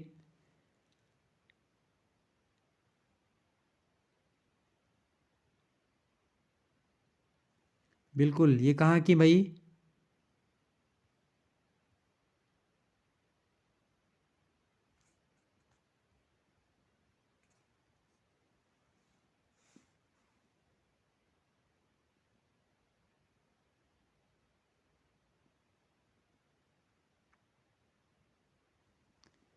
बिल्कुल, केन्या अफ्रीका में पड़ता है, तो वहीं की हैं। ऑप्शन नंबर इसका ए करेक्ट आंसर होगा। बिल्कुल, आगे बढ़ते हैं। अगला प्रश्न आपका आ चुका है, प्रदूषित जल से उत्पन्न रोग है। बताएं, प्रदूषित जल से कौन सा रोग होता है भाई? बहरापन, एड्स, लकवा? तो ये तीनों नहीं होते हैं। ऑप्शन नंबर डी लगाएंगे, पीलिया होता है। बिल्कुल correct answer option number D आपका होगा। अगला प्रश्न आपका आ चुका है भाई, सभी लोग देखने का प्रयास करेंगे। अगला प्रश्न आपका आ चुका है कि प्रत्येक व्यक्ति प्रतिदिन वायु लेता है। प्रत्येक व्यक्ति प्रतिदिन कितना वायु लेता है? बिल्कुल, तो 12 से 15 किलोग्राम। ऑप्शन नंबर इसका बी करेक्ट आंसर होगा। ठीक है, ऑप्शन नंबर इसका बी करेक्ट आंसर होगा। आगे बढ़ते हैं। अगला प्रश्न, अगला प्रश्न आपका आ चुका है, पौधा जो हरित खाद की तरह प्रयुक्त होता है वह है, बताएं। एंजोला, एनाबीना या बरसीम, ये सब हरित खाद की तरह प्रयुक्त होता है। ऑप्शन नंबर इसका डी करेक्ट आंसर होगा। अगला प्रश्न आप देखेंगे, डाबसन मानक से जो है क्षमता मापते हैं, बताएं। डाबसन मानक से क्षमता मापते हैं किसकी? PAN की या CFC की या फिर O3 यानी जो है ओजोन की, या फिर PAH की। करेक्ट आंसर इसका क्या होगा भाई? O3 यानी ओजोन की। ऑप्शन नंबर इसका सी करेक्ट आंसर होगा। अगला प्रश्न आप देखते हैं, जैव विविधता संबंधित भारत का तप्त स्थान है, फटाफट से बताएंगे। तो ये पश्चिमी घाट जो है, ये आपका जैव विविधता का तप्त यानी कि जो है तप्त मतलब होता है एक प्रकार से, जैव विविधता बहुत ज़्यादा है वहाँ पर, ठीक है। चाहे वो जीवों की बात कर ली जाए, चाहे वनस्पतियों की, तो पश्चिमी घाट पर आप जाएंगे, पश्चिमी घाट, पूर्वी घाट, ये सब आपके ठीक है तप्त स्थल हैं, यानी बहुत ज़्यादा आपकी जैव विविधता वहाँ पर पाई जाती है। अगला प्रश्न आप देखेंगे, वायु प्रदूषण के कारण उत्पन्न रोग है, कालरा या फिर हे ज्वर या फिर पीलिया या फिर ये सारी, बताएं। करेक्ट आंसर क्या होगा? वायु प्रदूषण के कारण कौन कौन से रोग होते हैं, बताएं। बिल्कुल, वायु प्रदूषण से आपके बहुत सारे रोग होते हैं। क्लियर? तो ऑप्शन नंबर इसका लगा देंगे बी ऑप्शन, हे ज्वर जो होता है वायु प्रदूषण के कारण होता है। वैसे तो बहुत सारी बीमारी होती है, स्ट्रोक भी आता है, इसके अलावा इस्केमिक हृदय रोग भी होता है, क्रॉनिक ऑब्स्ट्रक्टिव पल्मोनरी डिसीज भी हो सकती है, फेफड़े में कैंसर भी हो सकता है, निमोनिया, मोतियाबिंद, इस प्रकार की कई सारी बीमारियां हो सकती हैं खास करके वायु प्रदूषण से। आगे बढ़ते हैं, अगला प्रश्न। अगला प्रश्न आपका कृत्रिम पारितंत्र का उदाहरण है।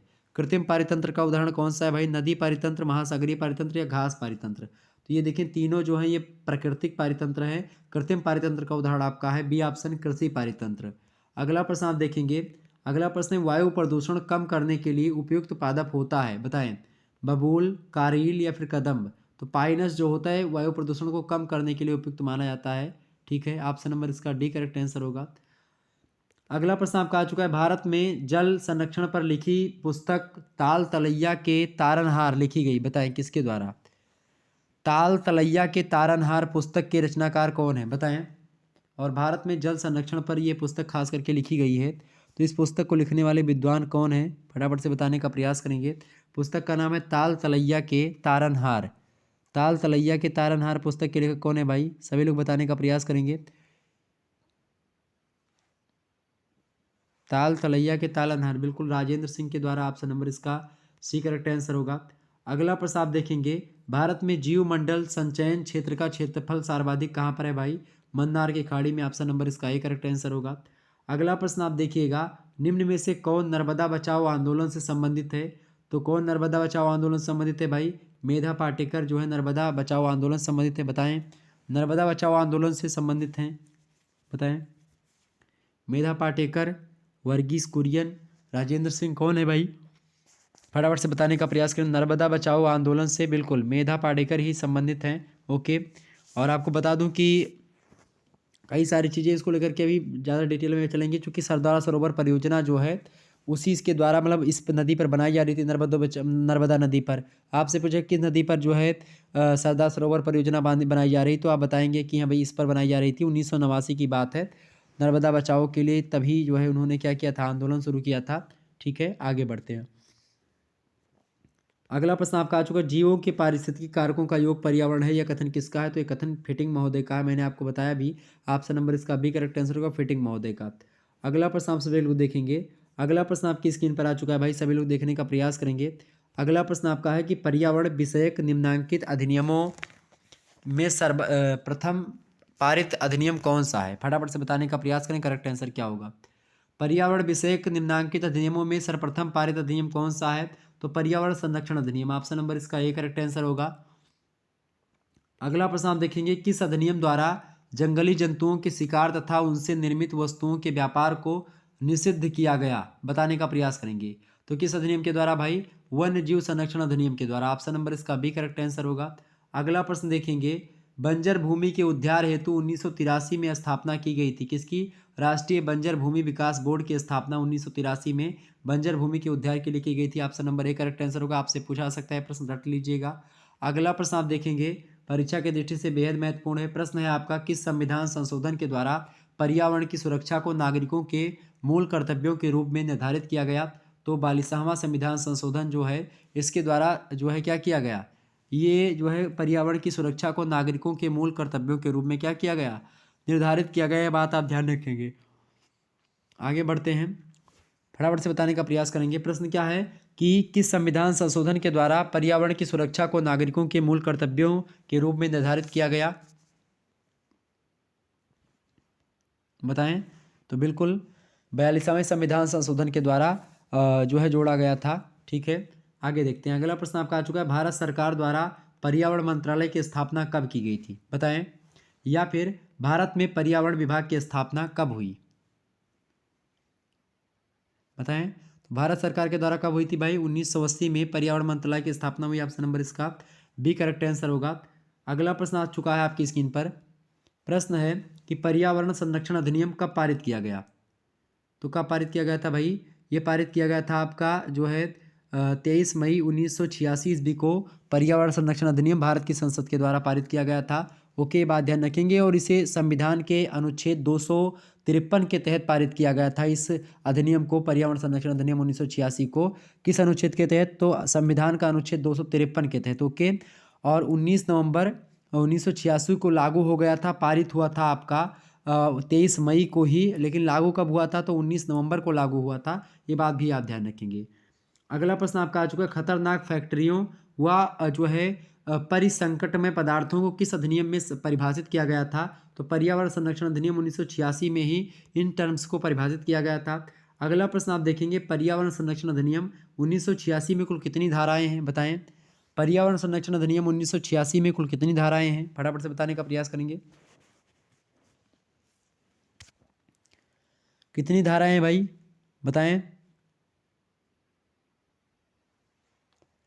आपसे कह रहा है कि पर्यावरण संरक्षण अधिनियम 1986 में कुल कितनी धाराएं हैं, कितनी धाराएं हैं भाई, बिल्कुल 26 धाराएं is right answer. Option number इसका सी करेक्ट आंसर होगा। अगला प्रश्न आप सभी लोग देखेंगे। अगला प्रश्न आपका आ चुका है भाई स्क्रीन पर, बहुत ही इंपॉर्टेंट आपका प्रश्न है। बताएं, वन संरक्षण अधिनियम कब लागू किया गया। 25 अक्टूबर 1980, 25 अगस्त 1986, या फिर 1980 26 जनवरी, या फिर 25 अक्टूबर 1990। करेक्ट आंसर इसका क्या होगा भाई, 25 अक्टूबर 1980 is right answer. Option number इसका ए करेक्ट आंसर होगा। अगला प्रश्न आप देखेंगे। अगला प्रश्न आ चुका है, केंद्रीय पर्यावरण मंत्रालय द्वारा वनों के संरक्षण पर निगरानी हेतु कितने प्रादेशिक कार्यालय स्थापित किए गए, बताएं भाई। कितने प्रादेशिक कार्यालय स्थापित किए गए थे।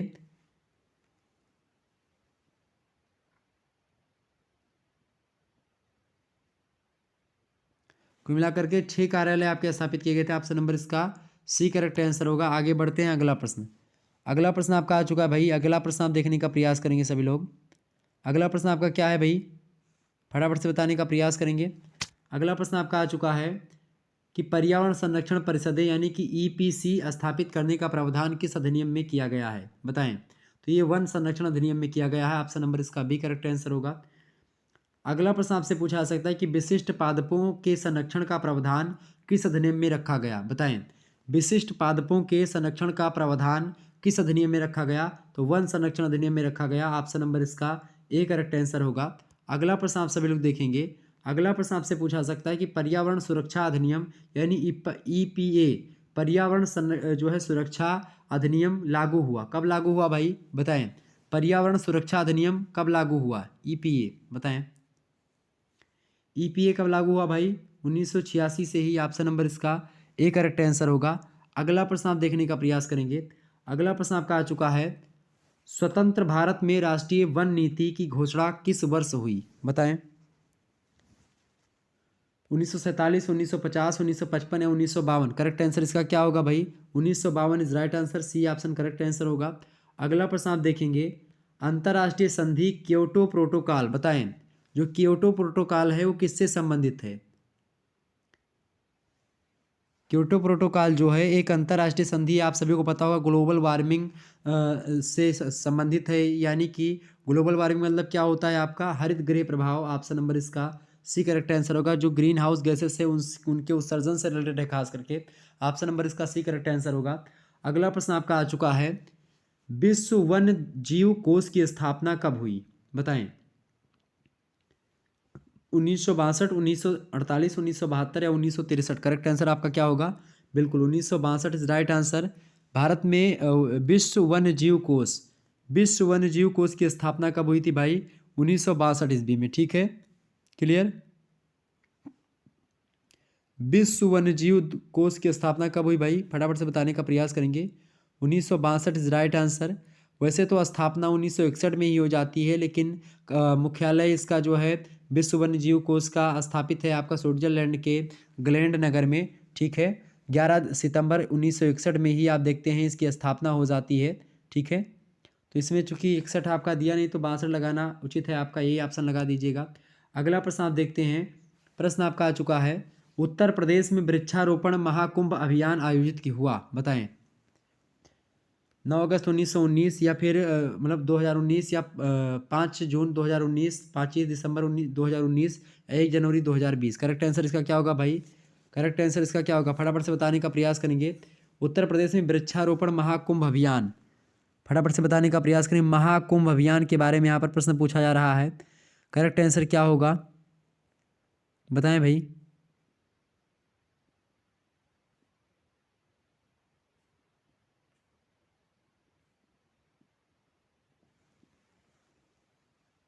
नौ अगस्त 2019 राइट आंसर, ऑप्शन नंबर इसका ए करेक्ट आंसर होगा। अगला प्रश्न आ चुका है आपकी स्क्रीन पर, देखेंगे सभी लोग।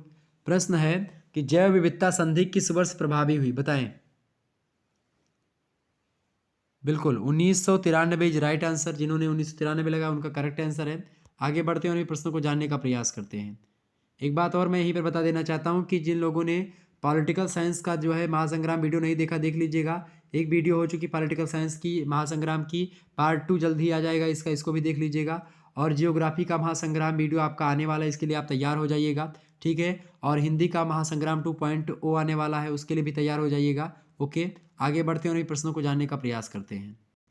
अगला प्रश्न आपका आ चुका है कि संयुक्त राष्ट्र संघ के द्वारा, बताएं भाई, संयुक्त राष्ट्र संघ द्वारा पर्यावरणीय शिक्षा कार्यक्रम का आरंभ किया गया? बताएं। संयुक्त राष्ट्र संघ के द्वारा पर्यावरणीय शिक्षा कार्यक्रम कब आरंभ किया गया भाई? 1972, 1975 या 1980 या 1992? करेक्ट आंसर इसका क्या होगा भाई? इसका करेक्ट आंसर क्या होगा? कब स्थापित किया गया भाई? बताएं, आरंभ कब किया गया? संयुक्त राष्ट्र पर्यावरण कार्यक्रम आपसे कह रहा है कि संयुक्त राष्ट्र संघ के द्वारा पर्यावरणीय शिक्षा कार्यक्रम कब आरंभ किया गया भाई? तो इसकी स्थापना 1900 जो है 72 ईस्वी में भी हो गई थी। स्कॉटहोम में जब संयुक्त जो है बैठक हुई थी उसी में हो गई थी 1972 ईस्वी में ही। लेकिन उसके आप देखेंगे 3 सालों के बाद में 1975 ईस्वी में जो है इस पर्यावरणीय शिक्षा कार्यक्रम का आरंभ हो गया था। ऑप्शन नंबर इसका बी करेक्ट आंसर होगा। अगला प्रश्न आपकी स्क्रीन पर आ चुका है कि भारत में वन अधिकार मान्यता अधिनियम कब पारित किया गया? बताएं भाई। 2000 में, 2001 में, 2004 में या 2006 में? करेक्ट आंसर इसका क्या होगा? बिल्कुल, तो वन अधिकार अधिनियम जो है ये 2006 में अधिनियमित और 2008 में लागू किया गया था। ये बात आप ध्यान रखेंगे। तो इसमें प्रश्न आपसे पूछ रहा है कि भारत में वन अधिकार जो है मान्यता अधिनियम कब पारित किया गया? तो क्या बताएंगे भाई, कब पारित किया गया आपका? 2006 is right answer. Option number इसका डी लगा दीजिएगा। 13 जो है आगे बढ़ते हैं। अगला प्रश्न आपका आ चुका है। अगला प्रश्न आप देखेंगे। प्रश्न है कि भारत में किस वर्ष ऊर्जा संरक्षण अधिनियम पारित हुआ? बताएं, कब पारित हुआ? बिल्कुल 2001 is right answer. B option correct answer होगा आपका। अगला प्रश्न आप देखेंगे। अगला प्रश्न आपका आ चुका है कि विश्व मौसम संगठन के आकलन के अनुसार पिछला कौन सा वर्ष पिछले 150 वर्षों में सर्वाधिक गर्म रहा है? बताएं। तो 2003 जो रहा है ये सबसे गर्म रहा। ऑप्शन नंबर इसका सी करेक्ट आंसर होगा। अगला प्रश्न आप देखेंगे। प्रश्न आपका आ चुका है, पृथ्वी ग्रह का अंतरराष्ट्रीय वर्ष मनाया गया था? 1907 से 1908 या 1947 से 1948 या 2001 से 2002 या फिर 2007 से 2009? करेक्ट आंसर इसका क्या होगा? 2002 में जोहान्सबर्ग पृथ्वी शिखर सम्मेलन, 2008 को ग्रह पृथ्वी के अंतर्राष्ट्रीय वर्ष के रूप में घोषित किया गया। ठीक है, तो इसका करेक्ट आंसर आपका होगा, कौन सा करेक्ट आंसर होगा भाई इसका? सभी लोग बताने का प्रयास करेंगे। इसका करेक्ट आंसर क्या होगा?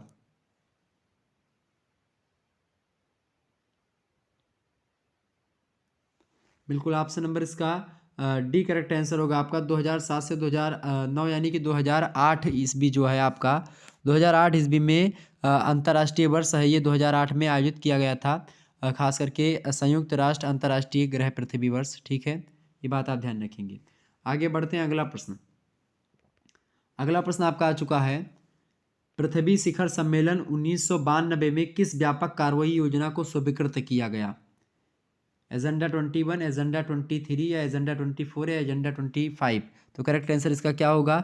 एजेंडा 21। ओके, ऑप्शन नंबर इसका ए करेक्ट आंसर होगा। अगला प्रश्न आपका आ चुका है, प्रश्न क्या है, विश्व नम भूमि दिवस कब मनाया जाता है? तो विश्व नम भूमि दिवस जो मनाया जाता है ये 2 फरवरी को मनाया जाता है। ऑप्शन नंबर इसका सी करेक्ट आंसर होगा। अगला प्रश्न आप देख लीजिएगा। अगला प्रश्न है, आईपीसीसी द्वारा जारी चौथी रिपोर्ट में 2035 तक हिमालय के ग्लेशियरों की पूरी तरह पिघल जाने की बात कही गई थी। यह रिपोर्ट किस वर्ष जारी की गई थी? तो 2007 में। ऑप्शन नंबर इसका डी करेक्ट आंसर होगा। अगला प्रश्न आपसे पूछा गया है, प्रश्न है कि स्कॉट होम सम्मेलन में पीओपी से संबंधित किस सन में हस्ताक्षर किया गया था?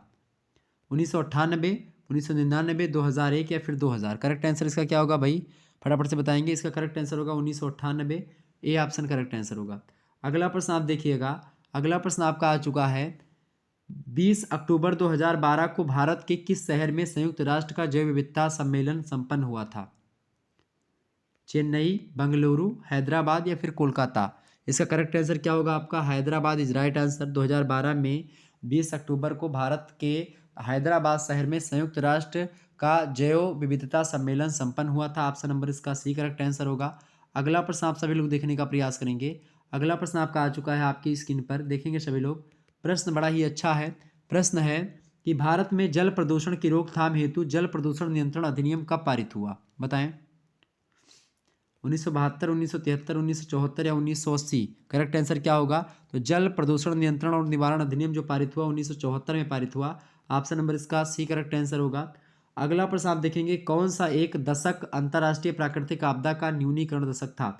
और ये ऊपर वाला प्रश्न जो है 1974 वाला याद रखिएगा। ठीक है, यानी जल प्रदूषण निवारण और नियंत्रण अधिनियम याद रखिएगा 1974 में। ठीक है, प्रश्न अगला आपका है कि कौन सा एक दशक अंतर्राष्ट्रीय प्राकृतिक आपदा न्यूनीकरण का दशक रहा है? बताएं। करेक्ट आंसर इसका क्या होगा भाई? सभी लोग बताने का प्रयास करेंगे। तो 1991 से लेकर के 2001 का जो एक प्रकार से ईरा रहा है, ये एक प्रकार से खास करके आप देखेंगे ये अंतर्राष्ट्रीय प्राकृतिक आपदा न्यूनीकरण दशक था। Option number D correct answer होगा। अगला प्रश्न आप देखेंगे, सर्वप्रथम 1992 में सतत विकास विषय पर चर्चा संयुक्त राष्ट्र संघ के पर्यावरण और विकास सम्मेलन में किस नगर में हुई थी? तो 1992 में जो हुआ था भाई, ये ब्राज़ील की राजधानी पड़ती है, मतलब ब्राज़ील में ही है आपका रियो डी जेनेरो, उसी में सम्मेलन हुआ था, उसी में चीज़ें हुई थी। ऑप्शन नंबर इसका बी करेक्ट आंसर होगा। अगला प्रश्न आप देखेंगे। प्रश्न है कि जलवायु परिवर्तन पर अंतर सरकारी पैनल की पहली रिपोर्ट कब प्रस्तुत की गई? बताएं। 1992, 1993, 1996 या 1998? करेक्ट आंसर इसका क्या होगा भाई? इसका करेक्ट आंसर क्या होगा? प्रश्न क्या है आपका? प्रश्न है आपका इसका, तो ये करेक्ट आंसर आपका क्या होगा? इसका करेक्ट आंसर होगा 1996, C option is right answer. अगला प्रश्न आप देखेंगे, भूमंडलीय गर्माहट को कम करने हेतु 1997 में किस नगर में एक संधि पर हम मतलब हस्ताक्षर हुआ? बताएं। बिल्कुल, क्योटो प्रोटोकॉल। ऑप्शन नंबर इसका सी करेक्ट आंसर होगा। अगला प्रश्न आपकी स्क्रीन पर आ चुका है। प्रश्न है कि जलवायु परिवर्तन सम्मेलन 2010 जो हुआ था वो किस नगर में हुआ था? मैक्सिको सिटी, टोक्यो या फिर हेग में या फिर जिनेवा में? ये कहाँ पर हुआ था भाई? ये स्कॉट होम में पहला सम्मेलन हुआ था 1972 ईस्वी में, स्वीडन की राजधानी में। ठीक है, ये बात ध्यान रखेंगे, जलवायु परिवर्तन सम्मेलन 2010 का। अच्छा, 2010 का जो मतलब कि 1972 में पहला हुआ था और 2010 में जो हुआ था ये संयुक्त राष्ट्र जलवायु परिवर्तन सम्मेलन जो हुआ था 2010 का, ये कहाँ पर हुआ था? ये आपसे पूछा जा रहा है। ये कहाँ पर हुआ था भाई? सभी लोग बताने का प्रयास करेंगे, फटाफट से बताने का प्रयास करेंगे, कहाँ पर हुआ था भाई? कहाँ पर हुआ था? सभी लोग बताने का प्रयास करेंगे। एक बार जितने भी लोग देख रहे हो सभी लोग वीडियो को लाइक और शेयर अवश्य कर दीजिएगा। ओके,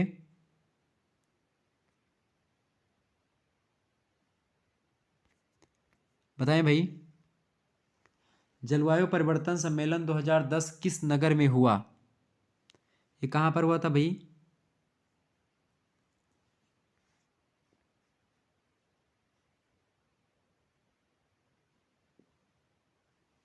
जिनेवा, ऑप्शन नंबर इसका डी करेक्ट आंसर होगा। अगला प्रश्न आप देखेंगे, संयुक्त राष्ट्र पर्यावरण कार्यक्रम कब आरंभ किया गया? फटाफट से बताने का प्रयास करेंगे। संयुक्त राष्ट्र पर्यावरण कार्यक्रम कब आरंभ किया गया?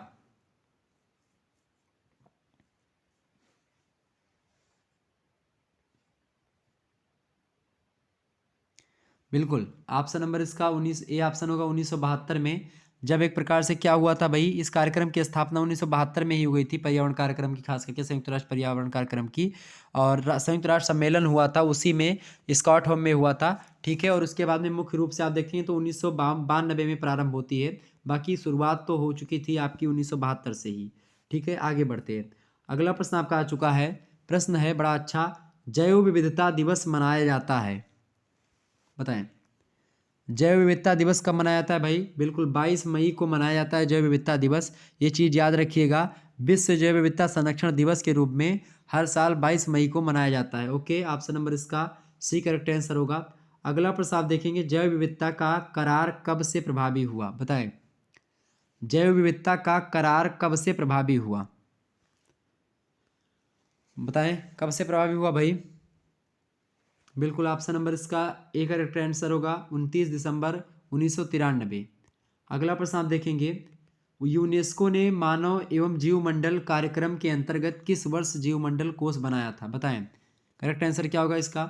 यूनेस्को ने मानव एवं जीवमंडल कार्यक्रम के अंतर्गत किस वर्ष जीवमंडल कोष बनाया था? 1970, 1971, 1972 या 1973? करेक्ट आंसर क्या होगा आपका? 1971। ऑप्शन नंबर इसका बी करेक्ट आंसर होगा। अगला प्रश्न आपका आ चुका है, जैव विविधता संधि पर भारत ने किस वर्ष हस्ताक्षर किया था? जैव विविधता संधि पर भारत ने किस वर्ष हस्ताक्षर किया था? करेक्ट आंसर इसका क्या होगा भाई? करेक्ट आंसर इसका क्या होगा? फटाफट से बताने का प्रयास करेंगे। जैव विविधता संधि पर भारत ने किस वर्ष हस्ताक्षर किया था?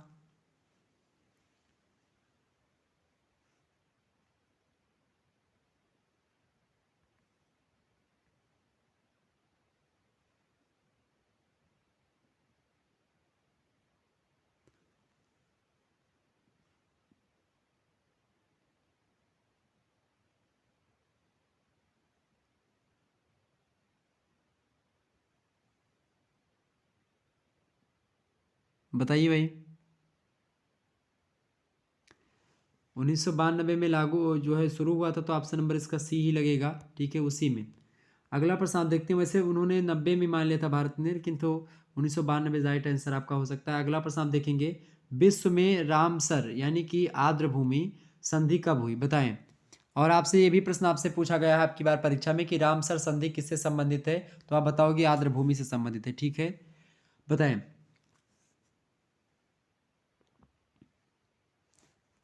बताइए भाई, विश्व में रामसर यानी आर्द्र भूमि संधि कब की गई? तो विश्व आर्द्र भूमि जो है एक प्रकार से 1900 कब की गई थी भाई? ये 1900 आर्द्र भूमि जो है रामसर सम्मेलन जो है किस वर्ष आयोजित किया गया, ये भी आप बताओ। बिल्कुल 1982 में या 1971 में? करेक्ट आंसर इसका क्या होगा? फटाफट से बताने का प्रयास करेंगे इसका। विश्व में आर्द्र भूमि संधि यानी जो रामसर की संधि हुई थी वह कब हुई थी? बताएं। रामसर की संधि जो हुई थी वो 1971 में हुई थी, 2 फरवरी को, ठीक है। 1971 को हुई थी, क्लियर। यहाँ पे ऑप्शन में थोड़ा सा लिखा नहीं, मिस्टेक हो गया है, ठीक है। तो ऑप्शन में 1971 कर लीजिएगा, करेक्ट आंसर आपका होगा। रामसर जो है चूंकि ईरान के कैस्पियन सागर के किनारे स्थित है शहर रामसर, और उसी रामसर में रामसर की संधि हुई थी, और उसके लिए सभी देशों ने एक प्रकार से आर्द्र भूमियों को रामसर स्थलों के नाम से भी जाना जाता है। और इसी के द्वारा मतलब इस संधि इसको बोला जाता है, मतलब ये संधि हुई थी 2 फरवरी को 1971 को, ठीक है। आगे बढ़ते हैं। अगला प्रश्न आपका है, ओजोन परत संरक्षण के लिए अंतर्राष्ट्रीय दिवस मनाया जाता है, बताएं। ओजोन परत संरक्षण के लिए अंतर्राष्ट्रीय दिवस मनाया जाता है, कब मनाया जाता है भाई? बिल्कुल 16 सितंबर is right answer, option number आपका ए करेक्ट आंसर होगा।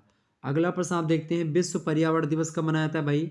बिल्कुल 5 जून इज राइट आंसर। ये प्रश्न तो आना ना तय है, एकदम से रट लीजिएगा।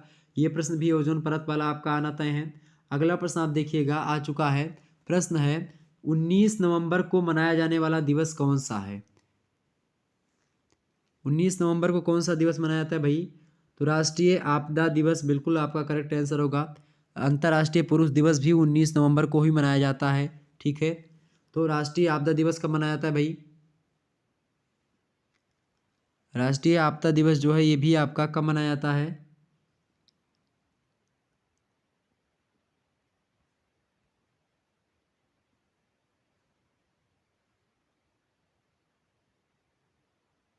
आगे बढ़ते हैं। अगला प्रश्न आपका आ चुका है, भोपाल गैस त्रासदी का वर्ष है। भोपाल गैस त्रासदी कब हुई थी बताएं? 1991, 1969, 2001 या फिर 1984? करेक्ट आंसर इसका क्या होगा भाई? 1984 को हुई थी भोपाल गैस त्रासदी। 2 और 3 दिसंबर की डेट थी। उसी की रात में 1984 ईस्वी में क्या हुआ था, 45 टन खतरनाक गैस जो है थी उस समय। उसका नाम था जो है क्या नाम है, गैस मिथाइल आइसोसाइनाइड थी। ठीक है, मिथाइल आइसोसाइनाइड जो थी उसका एक कीटनाशक संयंत्र के रूप में वो लीक हो गई थी। और इसी के चलते क्या हुआ था भाई, इसके चलते क्या हुआ था कि बहुत ज़्यादा दिक्कत हुई थी। और आपको पता होगा बहुत सारे लोगों की मौत हो गई थी। लगभग 16,000 से भी अधिक जो है लोग एक प्रकार से इसमें मौत की घाट उतर गए थे। ये कौन सी भाई गैस त्रासदी थी आपकी? ये थी आपकी जो है कौन सी, हजारों लोगों की मतलब मृत्यु हो गई थी। और मरने वालों की गिनती 16,000 से भी अधिक थी, लोगों ने ऐसा बताया वहाँ पर। भोपाल गैस त्रासदी 3 दिसंबर 1984 को हुई थी। ये बात आप ध्यान रखेंगे। आगे बढ़ते हैं, अगला प्रश्न, पृथ्वी दिवस कब मनाया जाता है? पृथ्वी दिवस कब मनाया जाता है? 22 अप्रैल, 22 मई, 22 जुलाई या फिर 22 जून? तो 22 April is right answer. Option number इसका ए करेक्ट आंसर होगा। अगला प्रश्न आप देखेंगे। अगला प्रश्न आपका आ चुका है भाई, सभी लोग देखने का प्रयास करेंगे। विश्व आर्द्र भूमि दिवस कब मनाया जाता है? 10 जनवरी, 2 फरवरी, 30 दिसंबर या 5 जनवरी? करेक्ट आंसर इसका क्या होगा भाई? 2 फरवरी is right answer. Option number इसका बी करेक्ट आंसर होगा। अगला प्रश्न आप देखते हैं, अंतर्राष्ट्रीय जल सहयोग किस वर्ष मनाया गया? अंतर्राष्ट्रीय जल सहयोग वर्ष किस वर्ष मनाया गया भाई बताएं? बिल्कुल करेक्ट आंसर होगा ऑप्शन नंबर 2013। ऑप्शन नंबर इसका सी करेक्ट आंसर होगा। अगला प्रश्न आप देखेंगे, अंतर्राष्ट्रीय वन वर्ष कब मनाया गया? अंतर्राष्ट्रीय वन वर्ष बिल्कुल 2010 में या 2012 में बताएं? करेक्ट आंसर इसका क्या होगा भाई? अंतर्राष्ट्रीय वन वर्ष जो है कब मनाया गया भाई? 21 मार्च को मनाया गया था। 2012 में अंतर्राष्ट्रीय वन दिवस के रूप में घोषित किया गया। तो ऑप्शन नंबर 2012 लगाएंगे। ऑप्शन नंबर इसका सी करेक्ट आंसर होगा। अगला प्रश्न आप देखेंगे, अंतर्राष्ट्रीय जैव विविधता वर्ष कब मनाया गया बताएं? 2010, 2011, 2013, 2012? करेक्ट आंसर क्या होगा? करेक्ट आंसर इसका क्या होगा भाई? फटाफट से बताने का प्रयास करेंगे। अंतर्राष्ट्रीय जैव विविधता वर्ष कब मनाया गया?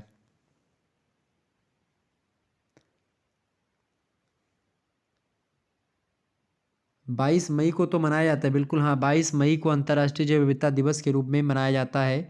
इसमें कोई दो राय नहीं है। लेकिन आपसे पूछ रहा है कि किस वर्ष घोषित किया गया जैव विविधता वर्ष? किस वर्ष को घोषित किया गया भाई? 2010 बिल्कुल करेक्ट आंसर होगा। ऑप्शन नंबर इसका ए। अगला प्रश्न आप देखिएगा। अगला प्रश्न आपका आ चुका है, कॉन्सेप्ट ऑफ इकोलॉजी ग्रंथ को कारमिंडी ने किस सन मतलब वर्ष में प्रकाशित किया बताएं? कॉन्सेप्ट ऑफ इकोलॉजी ग्रंथ को कारमेंडी ने किस वर्ष में प्रकाशित किया था? 1905 में, 1900 मतलब 1942 में, 1910 में या फिर 1858 में? करेक्ट आंसर इसका क्या होगा भाई? इसका करेक्ट आंसर क्या होगा फटाफट से बताने का प्रयास करेंगे। कॉन्सेप्ट ऑफ इकोलॉजी ग्रंथ को कारमेंडी ने प्रकाशित करवाया था, सॉरी भाई, वो 1942। ऑप्शन नंबर इसका सी करेक्ट आंसर होगा। अगला प्रश्न देखेंगे, अंतर्राष्ट्रीय मरुस्थल वर्ष, अंतर्राष्ट्रीय मरुस्थल वर्ष किस वर्ष मनाया गया? ये सारे प्रश्न आप ध्यान रखेंगे, क्योंकि ये प्रश्न आपकी परीक्षा में ऐसे हूबहू बन सकते हैं। तो इन प्रश्नों को थोड़ा सा आप ध्यान रखेंगे तो आप अपनी परीक्षा में अच्छा कर पाएंगे। ठीक है,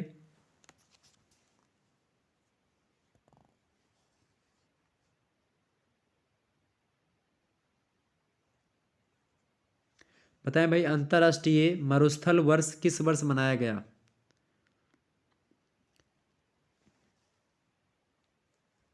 अंतर्राष्ट्रीय मरुस्थल वर्ष किस वर्ष मनाया गया?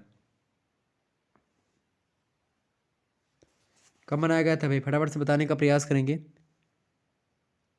वैसे तो 17 जून को विश्व मरुस्थलीकरण और सूखा रोकथाम दिवस मनाया जाता है। ये बात आप सभी लोग जानते हैं। प्रत्येक वर्ष को 17 जून की डेट को विश्व मरुस्थलीकरण और सूखा रोकथाम दिवस मनाया जाता है। अब प्रश्न आपसे ये पूछ रहा है, प्रश्न कह रहा है भाई कि अंतर्राष्ट्रीय मरुस्थल वर्ष किस वर्ष, यानी किस वर्ष से शुरू हुआ ये चीज करना? 2006 से। ऑप्शन नंबर इसका ए करेक्ट आंसर होगा। अगला प्रश्न आप सभी लोग देखेंगे। अगला प्रश्न आपका आ चुका है भाई, मृत एवं अपघटित पौधों एवं जानवरों को जीवाणु किस में बदल देते हैं? तो वो ह्यूमस में बदल देते हैं। ऑप्शन नंबर इसका ए करेक्ट आंसर होगा। अगला प्रश्न आप सभी लोग देखेंगे।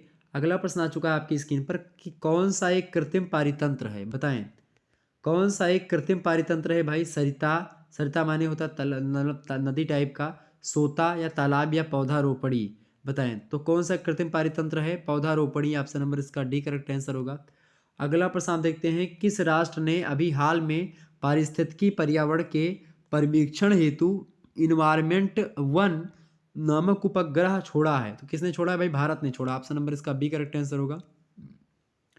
अगला प्रश्न आपका आ चुका है, विश्व पर्यावरण को बचाने हेतु पृथ्वी ग्रह सुरक्षा कोष का विचार सर्वप्रथम संयुक्त राष्ट्र महासभा में किसने दिया था? तो राजीव गांधी ने दिया था। ऑप्शन नंबर इसका सी करेक्ट आंसर होगा। अगला प्रश्न आप देखिएगा, चिपको आंदोलन की अगुवाई करने वाली संस्था का क्या नाम था? तो दसोहली ग्राम स्वराज मंडल नाम था। ऑप्शन नंबर इसका ए करेक्ट आंसर होगा। अगला प्रश्न आप सभी लोग देखेंगे। अगला प्रश्न आपका आ चुका है, फ्रेंड्स ऑफ वर्थ संगठन का मुख्यालय कहाँ पर स्थित है? फटाफट से बताने का प्रयास करेंगे। फ्रेंड्स ऑफ अर्थ, इसका संगठन कहाँ स्थित है? इसका मुख्यालय बताएं भाई। फ्रेंड्स ऑफ द अर्थ ये कहाँ पर स्थित है भाई? फटाफट से बताएंगे।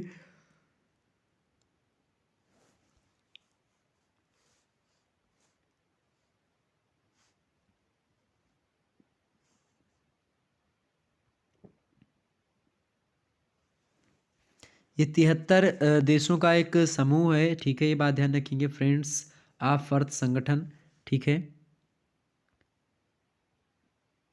इसके जो फाउंडर्स थे उनके डेविड जो है ब्रोवर का नाम है, जेरी मैंडर का नाम है, ठीक है। हेड क्वार्टर्स इसका जो स्थित है वो कहाँ पर स्थित है भाई? ये इसका जो है स्थित है किस कहाँ पर भाई? एम्स टर्डम में स्थित है। एम्स्टर्डम मतलब कि आपका नीदरलैंड में भी आपका ये पड़ता है।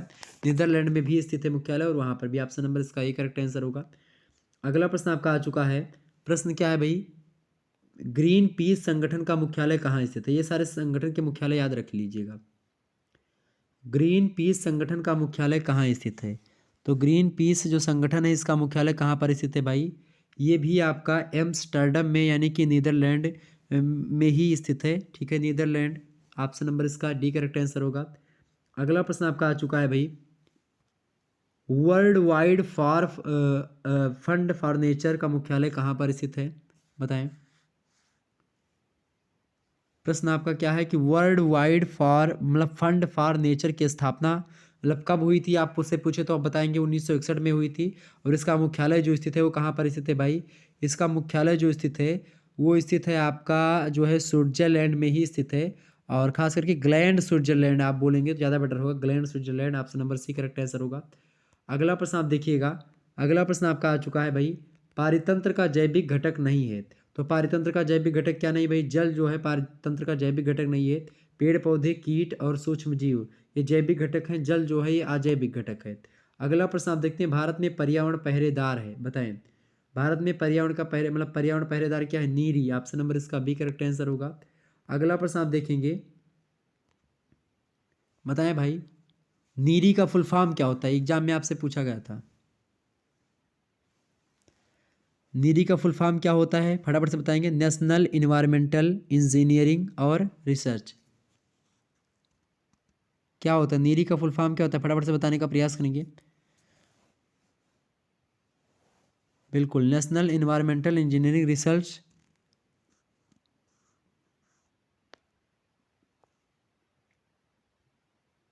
इसको हिंदी में बोलते हैं, और इंस्टीट्यूशन आई से हो जाएगा, हाँ ठीक है। राष्ट्रीय पर्यावरण अभियंत्रिकी अनुसंधान संस्थान, ठीक है। इसको क्या बोलते हैं शॉर्ट फॉर्म में, नीरी बोलते हैं। ओके, नागपुर में भी स्थित है और पर्यावरण विज्ञान और इंजीनियरिंग से संबंधित अनुसंधान और व्यवहारिक सुझाव भी देता है, ठीक है। आगे बढ़ते हैं। अगला प्रश्न आपका आ चुका है, देखेंगे आपकी स्क्रीन पर। प्रश्न है कि वायुमंडल में क्लोरोफ्लोरोकार्बन छोड़ती है, क्लोरोफ्लोरोकार्बन छोड़ती हैं भाई स्वचालित वाहन, तेज हवाएं, या फिर एसिड रेन, जेट जो वायुयान होते हैं, जेट विमान जो होते हैं, वो सब जो है क्लोरोफ्लोरोकार्बन छोड़ते हैं, ठीक है। ऑप्शन नंबर इसका सी करेक्ट आंसर होगा। अगला प्रश्न आप देखेंगे। अगला प्रश्न आपका आ चुका है, सर्वप्रथम जैव विविधता शब्द का प्रयोग करने वाले वैज्ञानिक का क्या नाम है भाई? तो इसमें से कौन से विद्वान है वो भाई? तो इनमें से उनका नाम है भाई, देखेंगे सभी लोग कौन से विद्वान है। जैव विविधता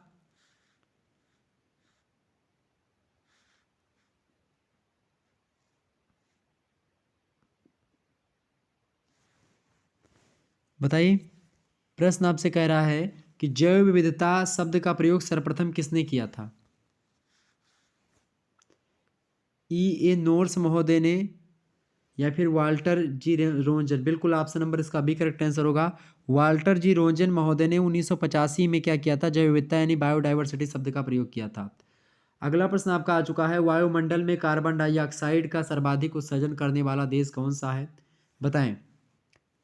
वायुमंडल में कार्बन डाइऑक्साइड का सर्वाधिक उत्सर्जन करने वाला देश कौन सा है? बताएंगे भाई। जापान, चाइना, भारत या संयुक्त राज्य अमेरिका? तो करेक्ट आंसर इसका क्या होगा भाई? बिल्कुल इसका करेक्ट आंसर होगा, सबसे बड़ी हिस्सेदारी जो है किसकी है भाई? चाइना की है। ओके, चाइना की भी है, और चाइना के बाद में आप देखते हैं अमेरिका भी। अमेरिका चाइना लगभग आगे पीछे हुआ करते हैं, ठीक है। दोनों दूसरों को तो मना करेंगे, खुद जो है सारी चीज़ें खूब करेंगे। तो कार्बन उत्सर्जन में आप देखते हैं जो है पहले नंबर पर चीन है, दूसरे नंबर पर अमेरिका है, ये बात आप ध्यान रखेंगे, ठीक है। ऑप्शन नंबर इसका सी लगाएंगे, चाइना। अगला प्रश्न आप देखेंगे। अगला प्रश्न आपका आ चुका है, सेज मीडो अवस्था पाई जाती है, सेज मीडो अवस्था पाई जाती है मरु क्रमक में, या फिर रेत क्रमक में, या जल क्रमक में, या चट्टान क्रमक में? इसका करेक्ट आंसर क्या होगा भाई? इसका करेक्ट आंसर होगा आपका जल क्रमक में, option number C correct answer होगा। अगला प्रश्न है, मिस्टर ओजोन के नाम से भारत में कौन विख्यात है? मिस्टर ओजोन भारत में किसे कहा जाता है, बताएं भाई। मिस्टर ओजोन भारत में किसे कहते हैं भाई? सभी लोग बताने का प्रयास करेंगे। मिस्टर ओजोन,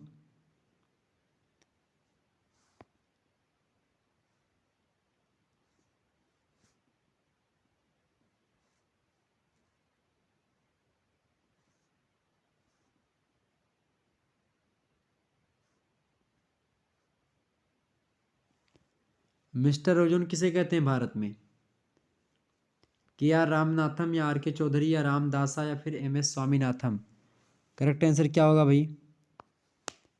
मिस्टर ओजोन के नाम से भारत में विख्यात हैं।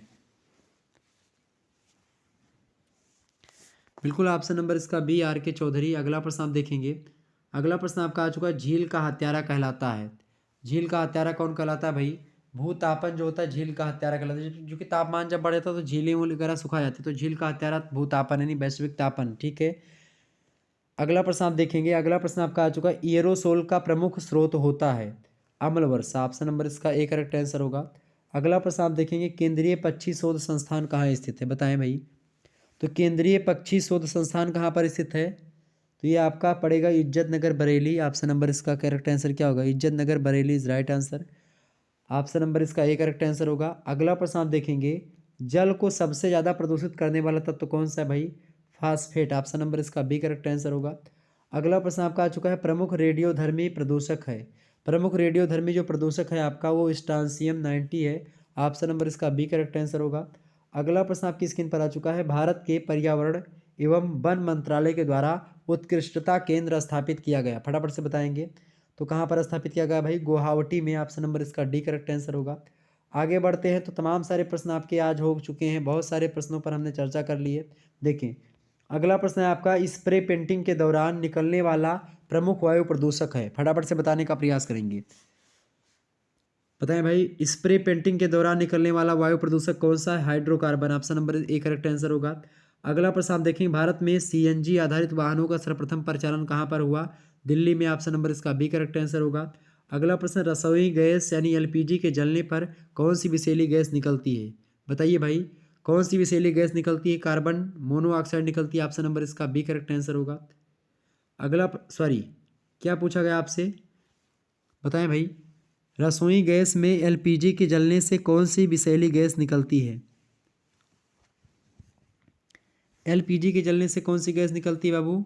एलपीजी के जलने से कार्बन मोनोऑक्साइड निकलती है और एक गैस और निकलती है, सल्फर डाइऑक्साइड भी। ओके, आगे बढ़ते हैं। अगला प्रश्न आप देखेंगे, कोयला आधारित ताप विद्युत गृहों में मतलब गृहों से कौन सी गैस का सर्वाधिक विसर्जन होता है?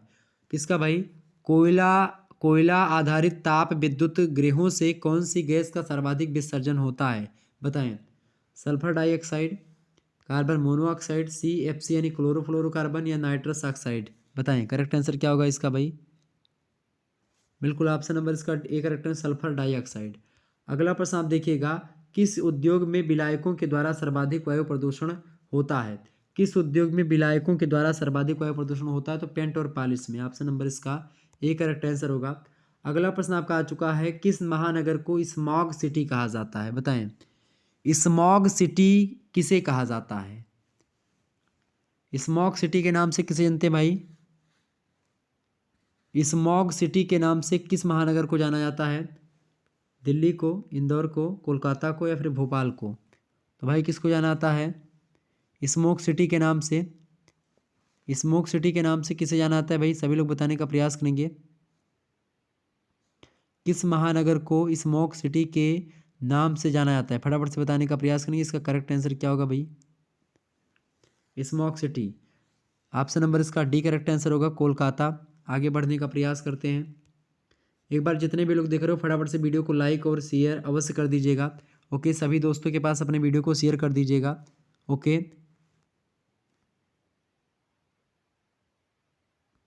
आगे बढ़ा जाए। अगला प्रश्न आपका आ चुका है, राष्ट्रीय वन नीति के अनुसार, प्रश्न आ चुका है, सभी लोग देखेंगे। प्रश्न आपका बड़ा अच्छा है। प्रश्न क्या है भाई? राष्ट्रीय वन नीति के अनुसार पर्वतीय क्षेत्रों में वनाच्छादित क्षेत्र कितना होना चाहिए? तो राष्ट्रीय वन नीति के अनुसार पर्वतीय क्षेत्रों में, खास करके पर्वतीय क्षेत्रों में जो वन आच्छादित क्षेत्र होना चाहिए वो लगभग 65% होना चाहिए। अगर पूरे देश की बात की तो लगभग जो है 33%, ऑप्शन नंबर इसका डी करेक्ट आंसर होगा। मतलब जमीन का 33% होना चाहिए। अगला प्रश्न, निम्न में से कौन एक, ये पर्वतीय क्षेत्रों में नहीं, मैं सामान्य क्षेत्रों में बता रहा हूँ, ठीक है। अगला प्रश्न है, निम्न में से कौन एक जलवायु परिवर्तन हेतु क्रायोजेनिक संकेतक है? तो हिम तत्व है क्रायोजेनिक संकेतक, ऑप्शन नंबर इसका ए करेक्ट आंसर होगा।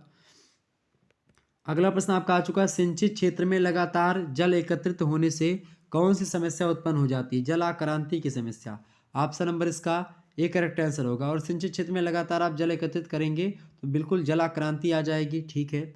इसके अलावा मृदा अपरदन भी हो सकता है धीरे धीरे करके, ठीक है।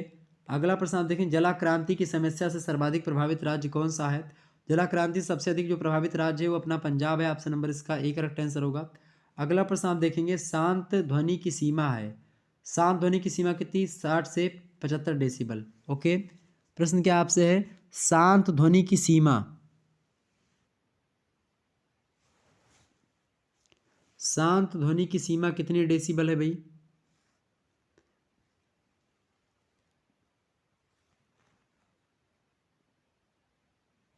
बिल्कुल 66 से 75। आगे बढ़ा जाए, चले। अगला प्रश्न आपका आ चुका है भाई कि वह प्रश्न आपसे पूछ रहा है कि वाराह नगर मठ को वर्ष 1888 के प्रारंभ में अंतिम बार छोड़ने से पहले भी स्वामी जी को 2 बार मठ से किसी अज्ञात स्थान पर ले गए थे। उन स्थानों के नाम बताइए। तो औटपुर और सिमुलतल, ऑप्शन नंबर इसका ए करेक्ट आंसर होगा। अगला प्रश्न देखेंगे, सन 1888 के प्रारंभ में स्वामी जी वाराह नगर छोड़कर कहाँ पर आ पहुँचे थे? तो वो बिहार में आ पहुँचे थे, ऑप्शन नंबर उसका ए करेक्ट आंसर होगा। अगला प्रश्न आप देखेंगे, स्वामी विवेकानंद बिहार राज्य का भ्रमण करते हुए काशी धाम पहुँचे, वहाँ वे किस आश्रम में रुके थे? अब किस आश्रम में रहे थे भाई? द्वारका दास आश्रम में रहे थे, ऑप्शन नंबर इसका ए करेक्ट आंसर होगा। अगला प्रश्न देखेंगे, काशी में किस विख्यात स्वामी के साथ उनका वाद विवाद हुआ था? तो स्वामी भास्करानंद से, ऑप्शन नंबर इसका ए करेक्ट आंसर होगा। अगला प्रश्न आपसे पूछा गया, स्वामी जी के संबंध में वाराणसी में निम्न उक्ति किसने कही थी कि इसके कंठ पर सरस्वती विराजमान है, इसके हृदय में ज्ञान अवलोक प्रदीप्त हुआ है। इसको स्वामी भास्करानंद जी ने ही कहा था। ऑप्शन नंबर इसका बी करेक्ट आंसर होगा। अगला प्रश्न आप सभी लोग देखेंगे, स्वामी विवेकानंद के साथ बंदरों वाली घटना किस शहर में घटित हुई थी, जब उनके पीछे कुछ बंदर लग गए थे और वे भाग रहे थे तथा किसी सन्यासी ने उनको कहा ठहरो, डट कर सामना करो। वो ये घटना जो है काशी में घटित हुई थी। Option number A correct answer होगा। अगला प्रश्न आप देखेंगे, सन 1888 ईस्वी में काशी प्रवास के बाद स्वामी जी फिर वहाँ से कहाँ गए थे, तो फिर वहाँ से वापस वाराणनगर गए थे। Option number B correct answer होगा। अगला प्रश्न आप देखेंगे, काशी से वाराणनगर वापस लौटते पर स्वामी जी ने क्या संकल्प लिया था भाई।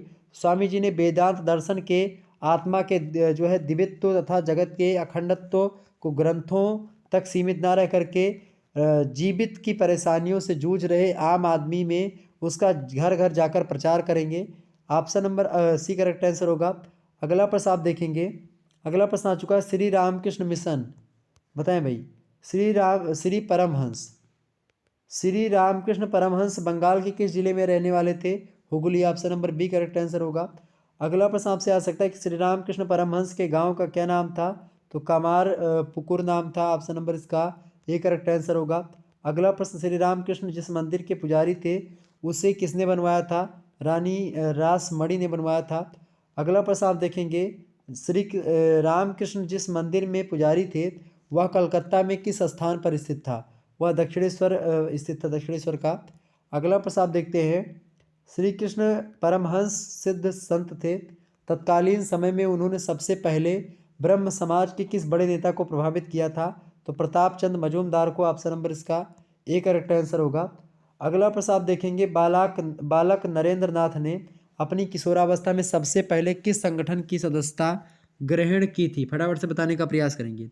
तो बालक नरेंद्र नाथ ने अपनी किशोरावस्था में सबसे पहले किस संगठन की सदस्यता ग्रहण करी थी भाई, तो साधारण ब्रह्म समाज की। ऑप्शन नंबर इसका बी करेक्ट आंसर होगा। अगला प्रश्न आप देखेंगे, साधारण ब्रह्म समाज और ब्रह्म समाज के सिद्धांतों में मूल अंतर क्या था। मूल अंतर यह था कि ब्रह्म समाज मूल रूप से हिंदू विरोधी था, जबकि साधारण ब्रह्म समाज जो था वह मूल उद्देश्य हिंदू विरोध ना होकर के उसको सुधारना था। हिंदू विरोध कि हिंदू धर्म के जो बुराइयां थी उनको सुधारना था। अगला प्रश्न आप देखेंगे, अगला प्रश्न आपका आ चुका है भाई, सभी लोग देखने का प्रयास करेंगे। प्रश्न आपका क्या है, स्वामी विवेकानंद ने किस वर्ष में प्रेसिडेंसी कॉलेज में प्रवेश लेकर अपनी आगे की पढ़ाई शुरू की थी, तो प्रेसिडेंसी कॉलेज। ऑप्शन नंबर इसका बी करेक्ट आंसर होगा। अगला प्रश्न आप सभी लोग देखेंगे, जितने भी लोग देख रहे हैं एक बार सभी लोग वीडियो को लाइक और शेयर अवश्य कर दीजिएगा। इससे पहले कई सारे मॉडल पेपर पड़े हुए हैं प्लेलिस्ट में, और 2 यूनिवर्सिटी का क्वेश्चन पेपर सॉल्व करवा दिया, उसको देख लेंगे, आपकी परीक्षा की दृष्टि से बहुत ही महत्वपूर्ण है। अगला प्रश्न आपका आ चुका है, प्रबंध के संगठनात्मक उद्देश्यों में शामिल किया जाता है, फटाफट से बताने का प्रयास करेंगे। तो प्रबंध के संगठनात्मक उद्देश्यों में शामिल करते हैं हम जीवित रहना, लाभ और विकास, इन तीनों को। Option number D correct answer होगा। अगला प्रश्न, प्रबंध एक शक्ति है, दृश्य शक्ति है, आदर्श शक्ति है, या पृथक शक्ति है, या सामूहिक शक्ति है, तो प्रबंध एक आदर्श शक्ति है। ऑप्शन नंबर इसका बी करेक्ट आंसर होगा। अगला प्रश्न देखेंगे, प्रबंध विज्ञान के किस रूप में है भाई, तो प्रबंध विज्ञान के सरल विज्ञान के रूप में है। ऑप्शन नंबर इसका बी करेक्ट आंसर होगा। अगला प्रश्न आप ध्यान रखेंगे, परीक्षा में आ सकता है, प्रबंध की सामाजिक उत्तरदायित्व की प्रकृति में लागू होता है। विक्रेता की सावधानी का जो नियम होता है वो खास करके प्रबंध की सामाजिक उत्तरदायित्व की प्रकृति में लागू होता है। अगला प्रश्न आप देखेंगे, अगला प्रश्न है, प्रबंध की आवश्यकता होती है, प्रबंध की आवश्यकता होती है भाई, फटाफट से बताने का प्रयास करेंगे। प्रबंध की आवश्यकता होती है प्रत्येक समय, बिल्कुल हमेशा प्रबंधन की आवश्यकता होती है, हमेशा प्रबंध की आवश्यकता होती है। अगला प्रश्न आपका आ चुका है, भारत की प्रगति धीमी गति का प्रमुख कारण का अभाव बताएं। भारत की प्रगति धीमी गति से क्यों होती है, इसका प्रमुख कारण क्या है भाई। भारत की प्रगति की धीमी गति का प्रमुख कारण का अभाव, किसका अभाव है भाई, कुशल प्रबंधन का अभाव है भारत में। ऑप्शन नंबर इसका सी करेक्ट आंसर होगा। अगला प्रश्न आप देखेंगे, प्रबंध किसका नौकर होता है, तो प्रशासन का नौकर होता है प्रबंध। ऑप्शन नंबर इसका ए करेक्ट आंसर होगा। अगला प्रश्न, प्रबंध कला है, स्वयं काम करने और दूसरों से काम लेने दोनों की कला को प्रबंध बोलते हैं। Option number C correct answer होगा। इस प्रकार से तमाम सारे प्रश्न आपकी स्क्रीन पर आ रहे हैं। बड़ी तीव्र गति से मैं आगे बढ़ने का प्रयास कर रहा हूँ। एक बार सभी लोग वीडियो को लाइक और शेयर कर दीजिएगा। अगला प्रश्न आपका आ चुका है प्रबंध की, और ये BA BSc BCom BSc AG BSc home science के लिए BA second year 3rd semester के छात्र छात्राओं के लिए को करिकुलर कोर्स से अनिवार्य प्रश्न पत्र है, जिसको पास करना आपका अनिवार्य है। अगला प्रश्न है प्रबंध की शुरुआत कहाँ से होता है। प्रबंध की शुरुआत जो होती है कहाँ से होती है भाई, संगठन से, निर्देशन से, नियुक्तिकरण से, या इनमें से कोई नहीं। प्रबंध की जो शुरुआत होती है वो इनमें से किसी के से नहीं होती है। ठीक है, आगे बढ़ते हैं। विचारों से होती है। अगला प्रश्न आप देखते हैं प्रबंध चलने वाली प्रक्रिया है, रुक रुक कर, धीरे धीरे, या सभी, या फिर निरंतर। तो प्रबंध जो होती है निरंतर चलने वाली प्रक्रिया। ऑप्शन नंबर इसका सी करेक्ट आंसर होगा। आगे बढ़ते हैं। अगला प्रश्न आपका आ चुका है भाई, सभी लोग देखेंगे। अगला प्रश्न है मूल नियामक मापदंड हैं जिनके आधार पर व्यक्तियों की चुनाव प्रक्रिया प्रभावित होती है तथा अपने प्रत्यक्षीकरण के अनुरूप विभिन्न क्रियाओं का चुनाव करते हैं। यह विचार मूल के संदर्भ में किसने दिया। तो फ्लिंक का कथन है। ऑप्शन नंबर इसका सी करेक्ट आंसर होगा। हालांकि आएगा नहीं, परेशान मत होइए उसके लिए। ये प्रश्न आपकी एग्जाम में आ सकता है। प्रश्न है कि जीवन के लक्ष्यों एवं जीवन प्रक्रिया के प्रति प्राथमिकता रखते हैं बजाय किसी विशिष्ट कार्य के प्रति रुचि रखने के। उक्त विचार निम्न में से किसका है। तो जीवन के लक्ष्यों और जीवन प्रक्रिया के प्रति प्राथमिकता रखते हैं बजाय किसी विशिष्ट कार्य के प्रति रुचि रखने के मूल्य जो होते हैं। ऐसा किसने कहा, नंदली महोदय। ऑप्शन नंबर इसका ए करेक्ट आंसर होगा। अगला प्रश्न देखेंगे मानव मूल्य की प्रकृति में निम्न में से कौन सा तत्व शामिल है। तो भाई देखिए, मूल्य की आधारशिला विश्वास होता है, ठीक है, ये भी शामिल है। मूल्य एक शाश्वत वस्तु है जो व्यक्ति या वस्तु में अंतर्निहित होती, ठीक है। मूल्य हमारे व्यवहार एवं चाल चलन के उत्पादन की व्याख्या करता है, ये भी ठीक है, ये भी ठीक है। ऑप्शन नंबर डी लगा देंगे, उपयुक्त सभी। अगला प्रश्न आप देखेंगे मूल्य आदर्श विश्वास या मानदंड है जो समाज या समाज के सदस्यों के बड़े बहुमत के रूप में होता है। यह कथन किस विद्वान का है। सॉरी यह कथन किस विद्वान का है भाई, जॉन के केन का है। Option number A correct answer होगा। अगला प्रश्न देखेंगे नैतिक विकास एक संयुक्त घटना है न कि पृथक पृथक प्रक्रिया। यह विचार निम्न में से किसका है। ये बार्टोन महोदय का। ऑप्शन नंबर इसका ए करेक्ट आंसर होगा।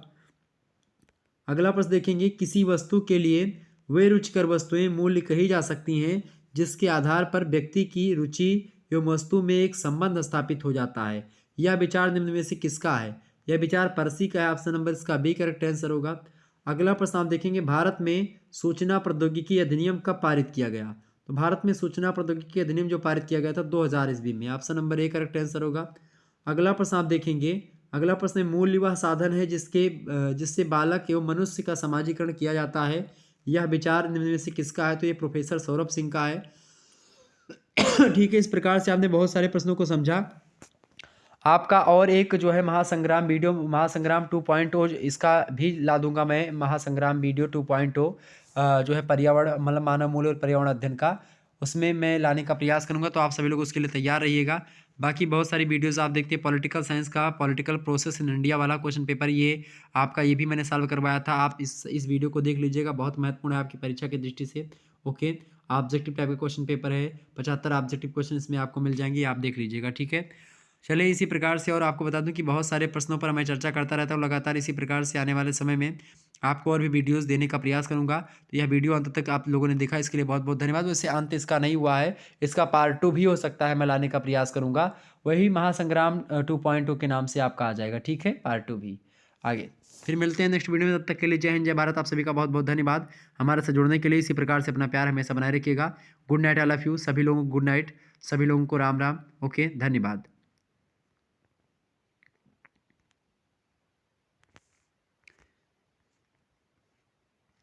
चलें आगे बढ़ा जाए, चलें फिर, ठीक है, मिलते हैं नेक्स्ट वीडियो में।